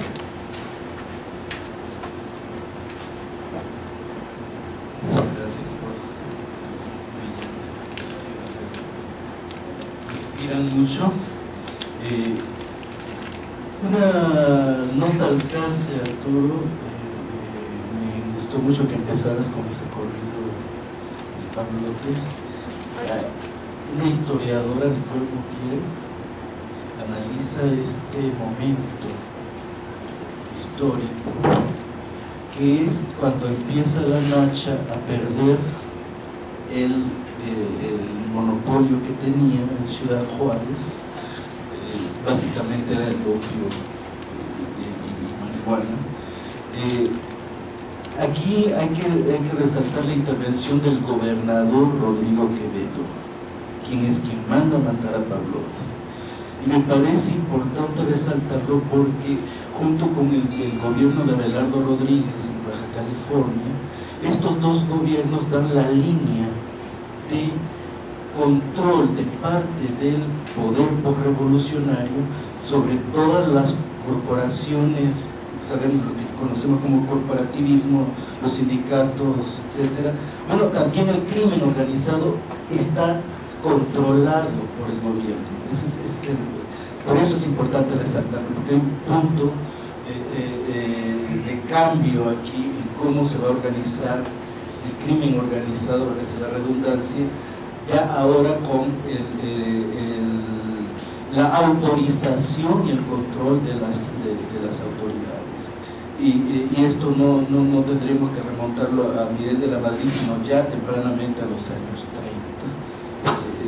En palabras de Ricardo Guzmán Wolfer, un gran novelista también de novela negra, con un tono más humorístico, dice que el gobierno del PRI, el gobierno revolucionario, controló al crimen organizado hasta los años 90. A partir de ahí lo que tenemos es esto, el gobierno, el Estado controlado por el crimen organizado.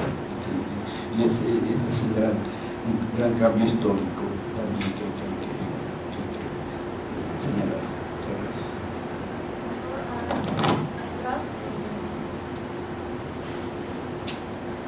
Gracias. Su pregunta y una más y regresamos para... Gracias.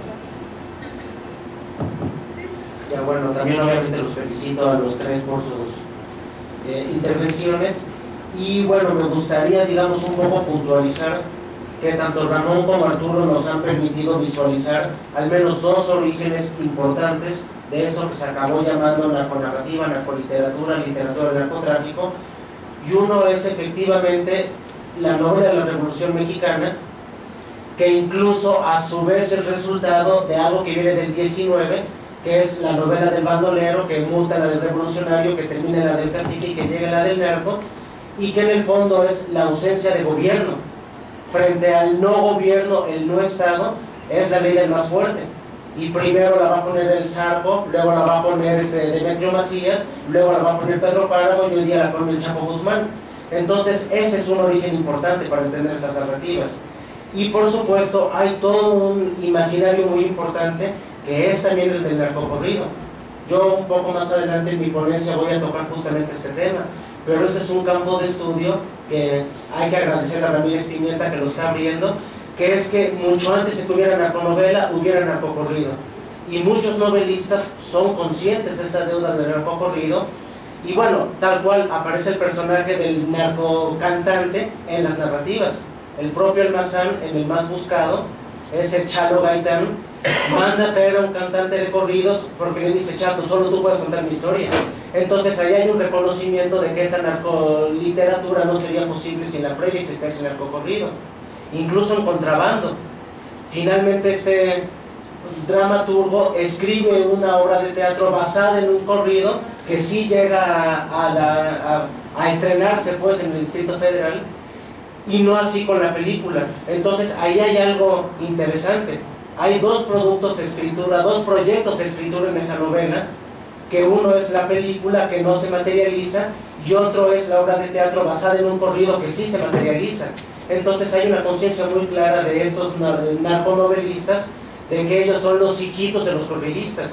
Entonces, bueno, ese es un campo de estudio que apenas comenzamos a adquirir conciencia de que el narcocorrido y la narconovela no van en dos canales distintos, sino que la narconovela es un hijo del narcocorrido, ¿no? Bueno, si se dan cuenta no es pregunta, es en realidad invitación al diálogo, ¿no? Muchas gracias.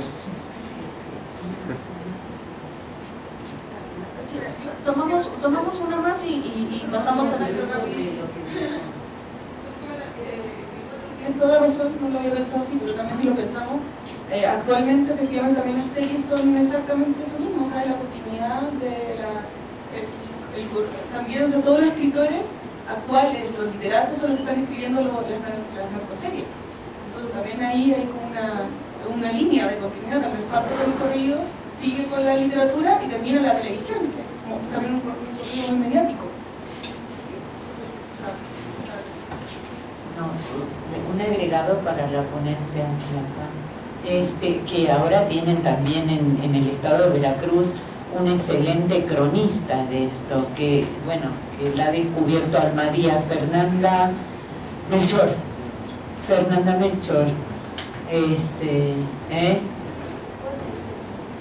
y bueno, que su libro, muy bueno, su libro es Aquí no es Miami, aquí no es Miami.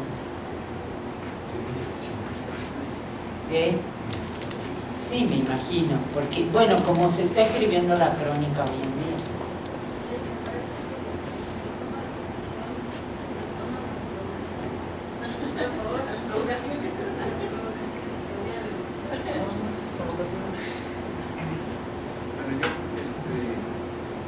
Es un lujo esta mesa, ¿no?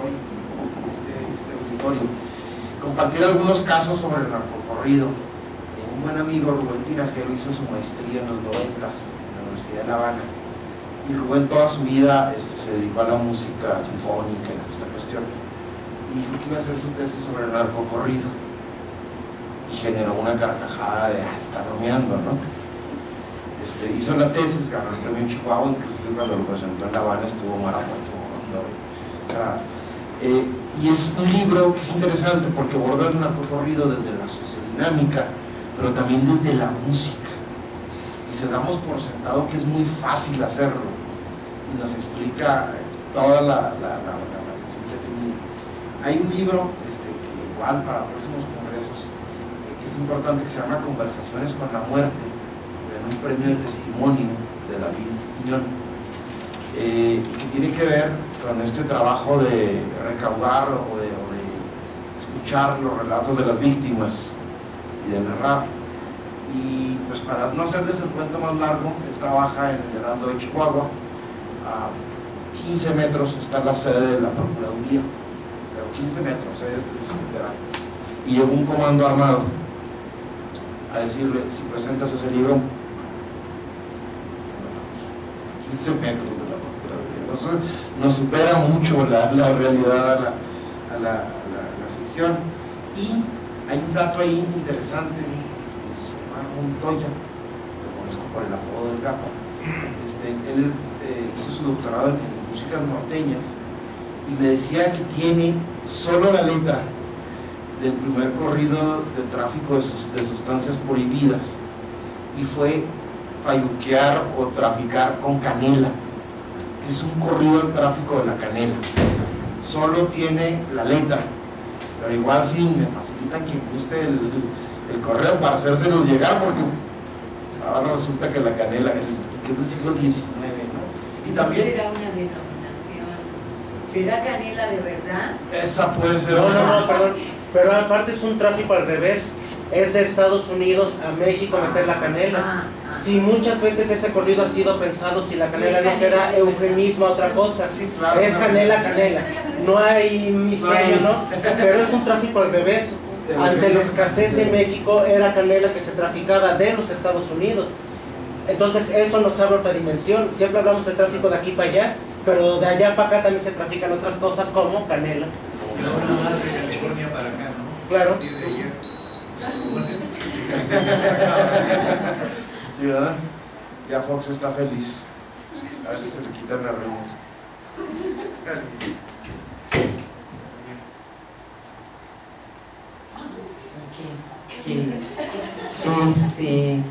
No, lo único que contaría, porque digo esto del paternalismo,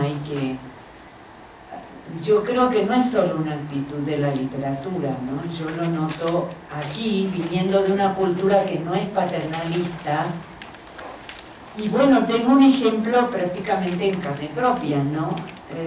Me toca a veces entrevistar a los chicos, aparte de los chicos que postulan para las licenciaturas de la facultad.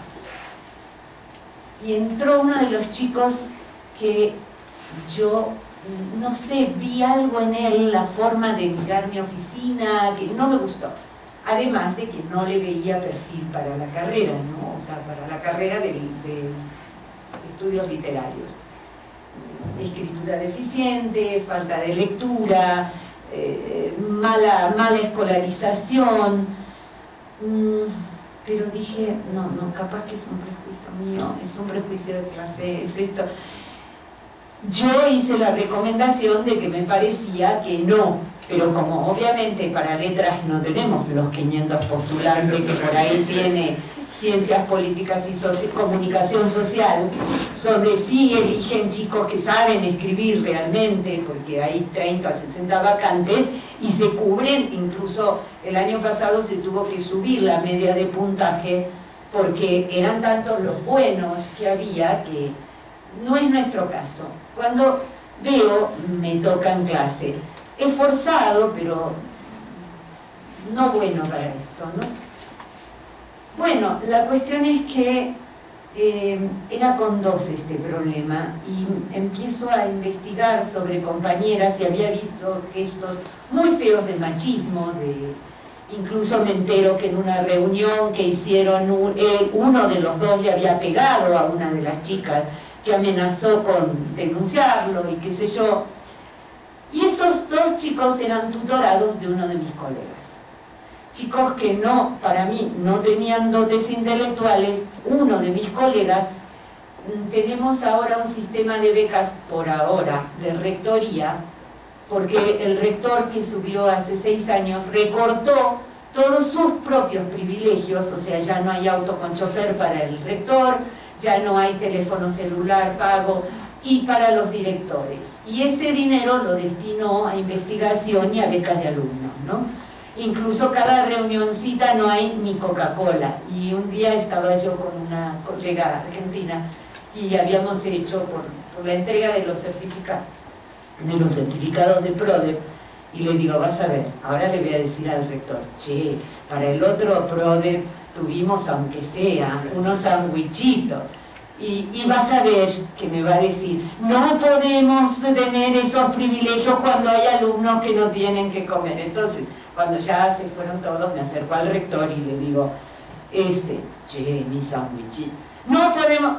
Y la miro a mi colega y se empieza a reír, ¿no? Bueno, ese dinero se destinó a fondos de investigación, y los que tenemos un proyecto de investigación podemos, no son más de 100.000 pesos en 2 años, pero es dinero que se va para los chicos, o sea, tenemos que justificar becas que son para licenciatura de 1.500 pesos por estudiante, ¿no?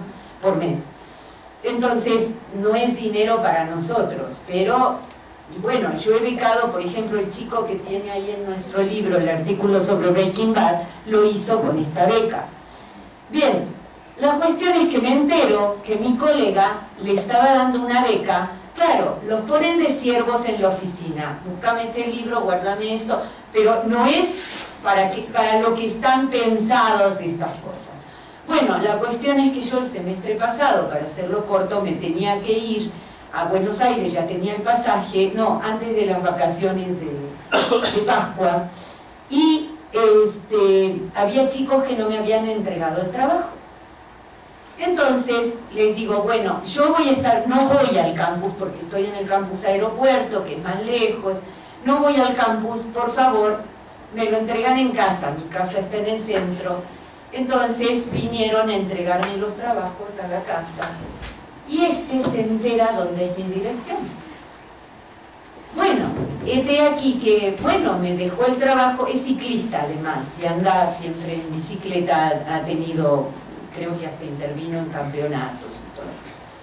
Entonces, pasa, pero me asustó el hecho de que después de un episodio de violencia muy fuerte, en que yo no lo tenía de alumno, lo tuve en el primer semestre y vuelvo a tenerlo en el tercero, me cuentan sus compañeras que había aparecido muy golpeado y que el cuento era que había matado a alguien, ¿no? En uno de los barrios jorobados de Querétaro.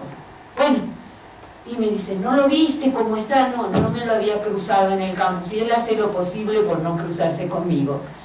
Bueno, la cuestión es que termina la materia y él resulta desaprobado, 2 o 3 más, por entrega de trabajos queriéndome pasar, digamos. O sea, yo hago 5 preguntas y les digo, pueden contestarlas como preguntas o pueden armar un ensayo con esto. Las 2 cosas van a tener el mismo puntaje, porque entiendo que son preguntas difíciles. Él contesta 3 y arma un mal ensayo con 3 para que yo no me dé cuenta que no están contestadas las 2 preguntas más difíciles.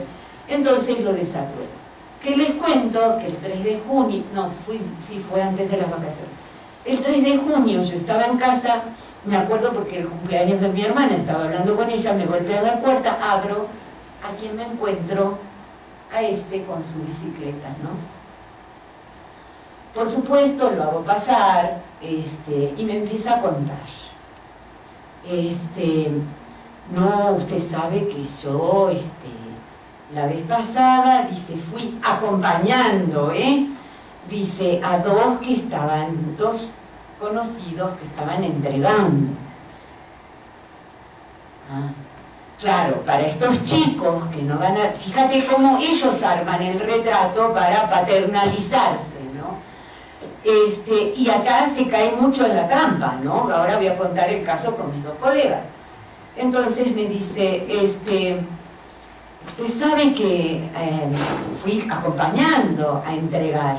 Y claro, dice, para estos chicos que no tienen estudios como yo, imagínense hacerse 5.000 pesos en una noche entregando, ¿no? Bueno, entonces yo me quedo haciéndome, o sea, escuchando, pero sin juzgar, ¿no? Y me empieza a contar que el barrio de él es muy feo, y ahí me doy cuenta que hay una pelea de bandas, y que por eso le arruinaron la cara, y que por eso dejó mormoso a alguien, ¿no? Entonces, inmediatamente cuando se va, lo llamo a mi colega, porque le digo, no me vas a decir que este va gratis en el auto a entregar droga, nadie se arriesga. Le digo, vos le estás dando una bequita que se le estamos quitando a algún chico que puede terminar la carrera de letras, se le estás dando. Ceci, no me digas, no, ni me digas. Le digo, es dealer, y le estás pagando una beca que puede tener otro chico que no lo es. No, bueno, ay, menos mal que me voy de sabático, le voy a cortar la beca, pero no le dicen por qué le están cortando la beca, o sea, le dicen, yo me voy de sabático, ustedes no se quedan. Entonces hablo con otro de mis colegas, porque se ha pasado, como ya vio que leyendo no es bueno, se ha pasado a la línea de creativa. Entonces yo ya les he dicho, porque por ahí cuando uno les da un libro largo, dicen, ay maestra, pero este libro es muy largo. Miren, les dije el otro día, hay una diferencia entre fumarse 2 porros, tomarse un tequila y ser burros, y fumarse 2 porros, tomarse un tequila y ser burros. Ay maestra, me dice uno, me la puedo anotar, es suya, sí es mía. Bueno, se ha pasado a creativa. Entonces voy y le digo a uno de mis colegas, ojo, y te lo estoy diciendo por tu protección, porque ya se me apareció en mi casa, por suerte me mudo en unos días, le digo, y no voy a ser tan tonta de volver a darles la dirección, ya sabemos que ha estado marcado, que ha estado golpeado y que ha matado a alguien. Le digo, y ustedes lo están paternalizando. Le digo, entonces, cuidado, te lo digo por tu protección y por la de las chicas, porque ahí empecé a indagar con alumnas, ¿no? Y les digo, ¿y ustedes qué idea tienen? Y maestra, ven de acá, le digo yo. Bueno, yo no lo afirmaría, pero imagínense, encima el chico tiene un nombre raro, ruso, ¿no? No voy a culpabilizar, no voy a decir cuál es el nombre, pero imagínense, yo he escuchado, me dicen las chicas, vino fulanito y vino menganito trajo. Si con ese nombre, que no es Juan Pedro o Pablito, ¿no? Es evidente quién es el dealer, por lo menos de marihuana. Entonces le digo a mi colega, bueno, pero si es marihuana solamente, bueno, Ceci, pero... Y bueno, pero por ahí hacer esto de creativa le sirve para sacar esto. ¿Eh? O sea, ¿ven que hay una descriminalización? No, yo te lo digo, le digo, porque el día menos pensado estamos acá en un tiroteo en el medio del campus. Para que te tires al piso a tiempo, ¿sí? Entonces se quedó así. Bueno, eso nada más. Porque... voy a escribirla. Pues, es el extremo. No, yo no dudo que venga ahí en el campus. O sea, no puedes abstraer un campus universitario de una realidad circundante. No es una esfera de cristal. Se vende y se compra en los campus universitarios, por lo menos en el de Veracruz. No en el de Veracruz, en el de Jalapa, en el de Coatzacoalcos, en el de Costa Rica. Sí. Y lo vean, o sea... y sí, y se pierden muchas vidas. ¿Sí? El gran problema. Respondiendo, don Saito, ya se me fue.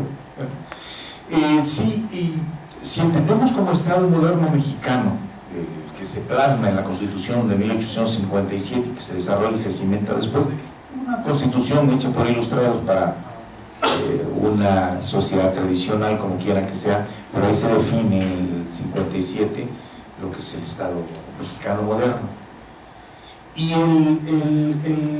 el tráfico ilegal de drogas y el control del tráfico ilegal de drogas es, yo no diría que inherente, sino citando a Dickey acerca de lo que sucede con la mafia en Italia, es consubstancial a la formación del Estado mexicano moderno, si entendemos el que se va conformando en el porfiriato y que las estructuras de larga duración que no se mueven con la Revolución Mexicana. Entonces es consubstancial al Estado.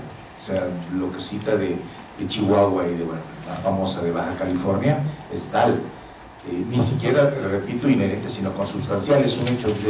Dice Vicky que el Estado italiano moderno no existiría sin la mafia y sin estas prácticas clientelares que son fundamentales para la corporativización de todo lo que sería el sistema hegemónico mexicano, que está.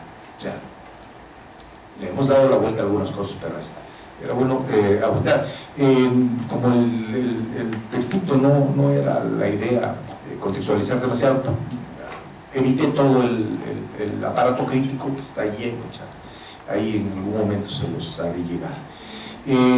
Acerca de esta apuesta por ver y fundamentar cómo sí es cierto que lo que yo llamo la literatura escrita para ser leída es continuadora de esta literatura, de esta narrativa escrita para ser cantada y escuchada.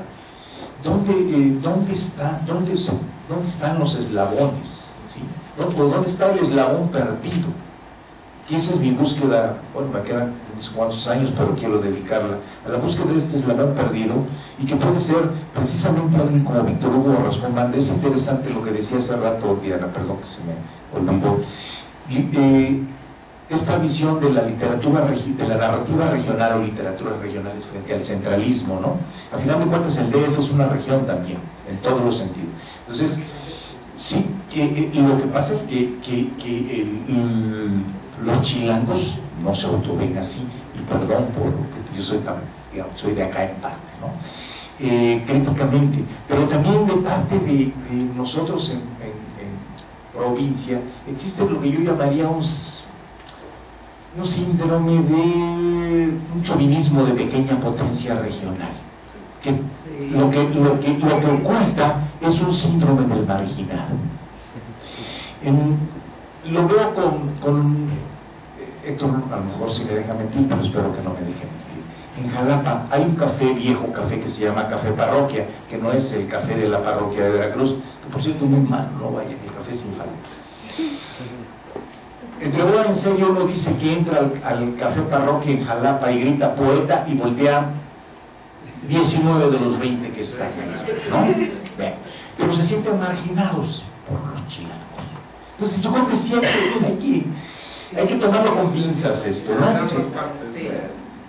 Quizá todos somos iguales, pero unos somos menos iguales que otros. Bien, yo lo que también quería apuntar, cuando Víctor Hugo escribe Contrabando, por lo que sabemos y tenemos que remitirnos a las fechas de que gana el premio, etcétera, ¿no? El premio Nobel, ya es un escritor consagrado, reconocido, un dramaturgo reconocido. Y es interesante, seguimos viéndolo como un escritor todavía anclado a la narrativa regional, porque toma una posición desde allí. O sea, no se chilanguizó, su obra estaba totalmente permeada por esa vuelta a la matria, si se sentía protegido en esa matria, ¿no? Y creo que eso es lo que le da la dimensión. Todavía, bueno, no sabemos si dejó por ahí escrito algún otro trabajo de narrativa, pero en toda su obra, en toda su producción teatral, nos damos cuenta de ese anclaje con la matria, y ese volver y volver a volver, y sobre todo esta mirada siempre desprejuiciada de todo, que deja por delante un ethos de respeto al otro y a todos los demás, ¿no? Yo le agradezco a los compañeros aquí, eso si no lo puedo dejar de lado. Yo coexisto con colegas que tienen mi edad, tenemos la edad del rock and roll, yo soy de modelo clásico 54 y con muchos compañeros en el Instituto de Investigación Lingüístico-Literaria, en los institutos de la universidad, de la Facultad de Letra, y ven con mucho desdén a lo que vamos a llamar narrativa o lo que sea, ¿no? Lo ven por desconocimiento, obviamente. Pero también tenemos que asumir que hay demasiada mecanografía. No podemos asistir, tenemos que empezar a seleccionar los árboles dentro del bosque. ¿Cómo hacerlo? Pues esa es la gran tarea que yo ya no tengo, pero sí tienen ustedes los jóvenes, ¿no? Y me da mucho gusto que sean los jóvenes quienes de alguna manera están reivindicando la necesidad de estudiar esto, como en su momento tuvo que haberse estudiado la novela de la Revolución. Sí, yo creo que ese es para mí el gran gozo, ¿sí? Y les agradezco en muchos sentidos haberme hecho recapacitar, revisarme y revisitarme en lo que uno escribe, en lo que escribo, que es lo único que tiene que hacer. Yo por eso le sigo teniendo un entrañable afecto a José Emilio Pacheco, porque cada vez que volvió a publicarse se revisaba, ¿no?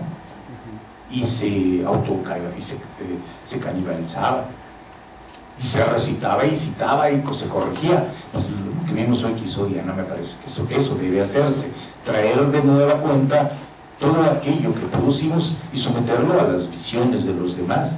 Cuando Ainhoa me invitó, yo vi la gran oportunidad para poder discutir cosas que estoy rumiando a solo o con Leticia, ¿no? Nada más. Y con, bueno, mi hija y mis dos hijos, ¿no? Sí, que nunca me dan la... Sí, y nunca me dan la razón, pero eso es lo interesante. Gracias a todos. Muy breve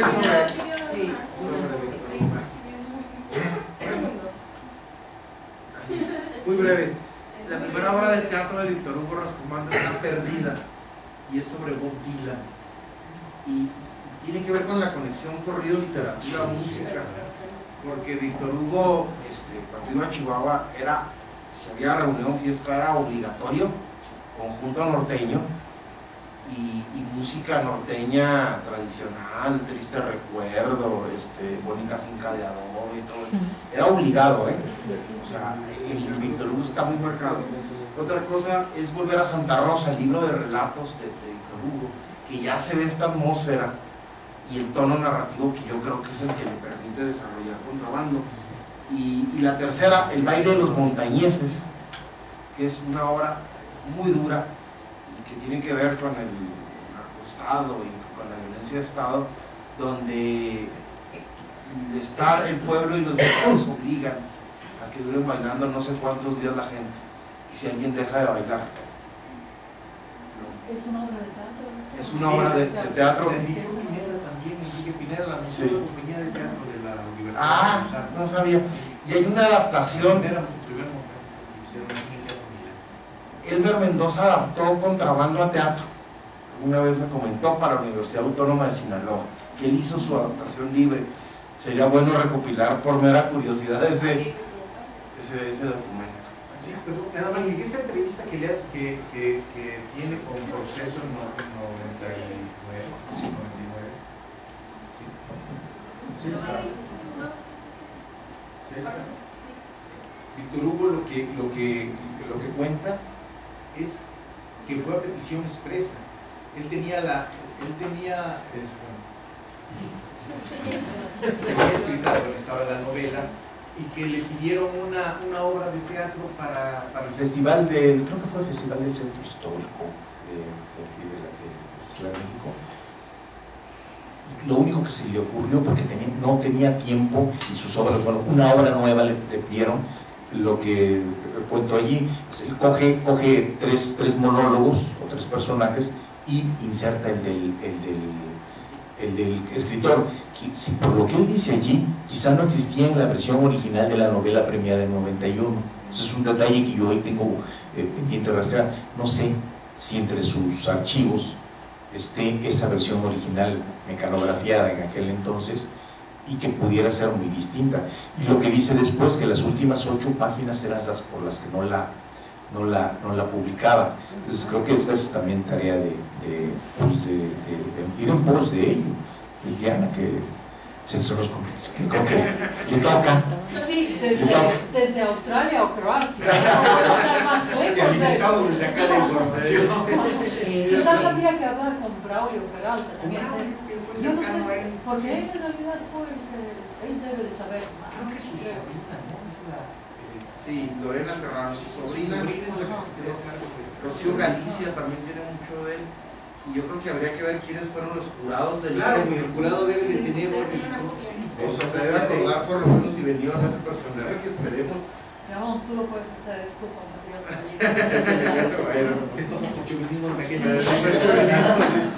No, yo lo que quería agregar sobre lo que dijo Arturo, de que todos somos iguales, pero hay más iguales que otros, que en Buenos Aires se dice, Dios está en todas partes, pero atiende en Buenos Aires. En Argentina se dice así, Dios está en todas partes, pero atiende en Buenos Aires. Y lo último que quería agregar sobre la novela de Don Winslow, que cuando hay un comentario de él, que cuando se la presenta al editor, el editor la lee y le dice, si el 20% de esto es real, es preocupante.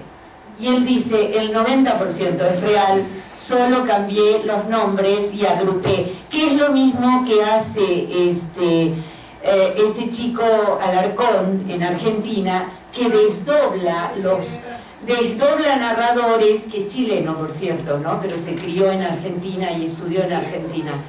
¿Sí? No, Alarcón es chileno. Es chileno y se crió en Mendoza y estudió en colegios argentinos y todo, pero es chileno. Y él dice que agrupó personajes y rompió personajes en varios narradores, porque él no es un informante de la policía. Y hay un comentario muy bonito de la narca boliviana, que es la protagonista, ¿no? Porque él cuando dice, yo tenía un deber con esta gente, que era leerle lo que había escrito, y él va a la villa y le lee a ella, y cuando se lo lee a ella que se educó, es boliviana pero se educó desde muy chiquita en Argentina, le dice, esa yo es más yo que yo. Muchas gracias a todos. Los vemos a las 3 de la tarde para discutir la última mesa. Hasta pronto.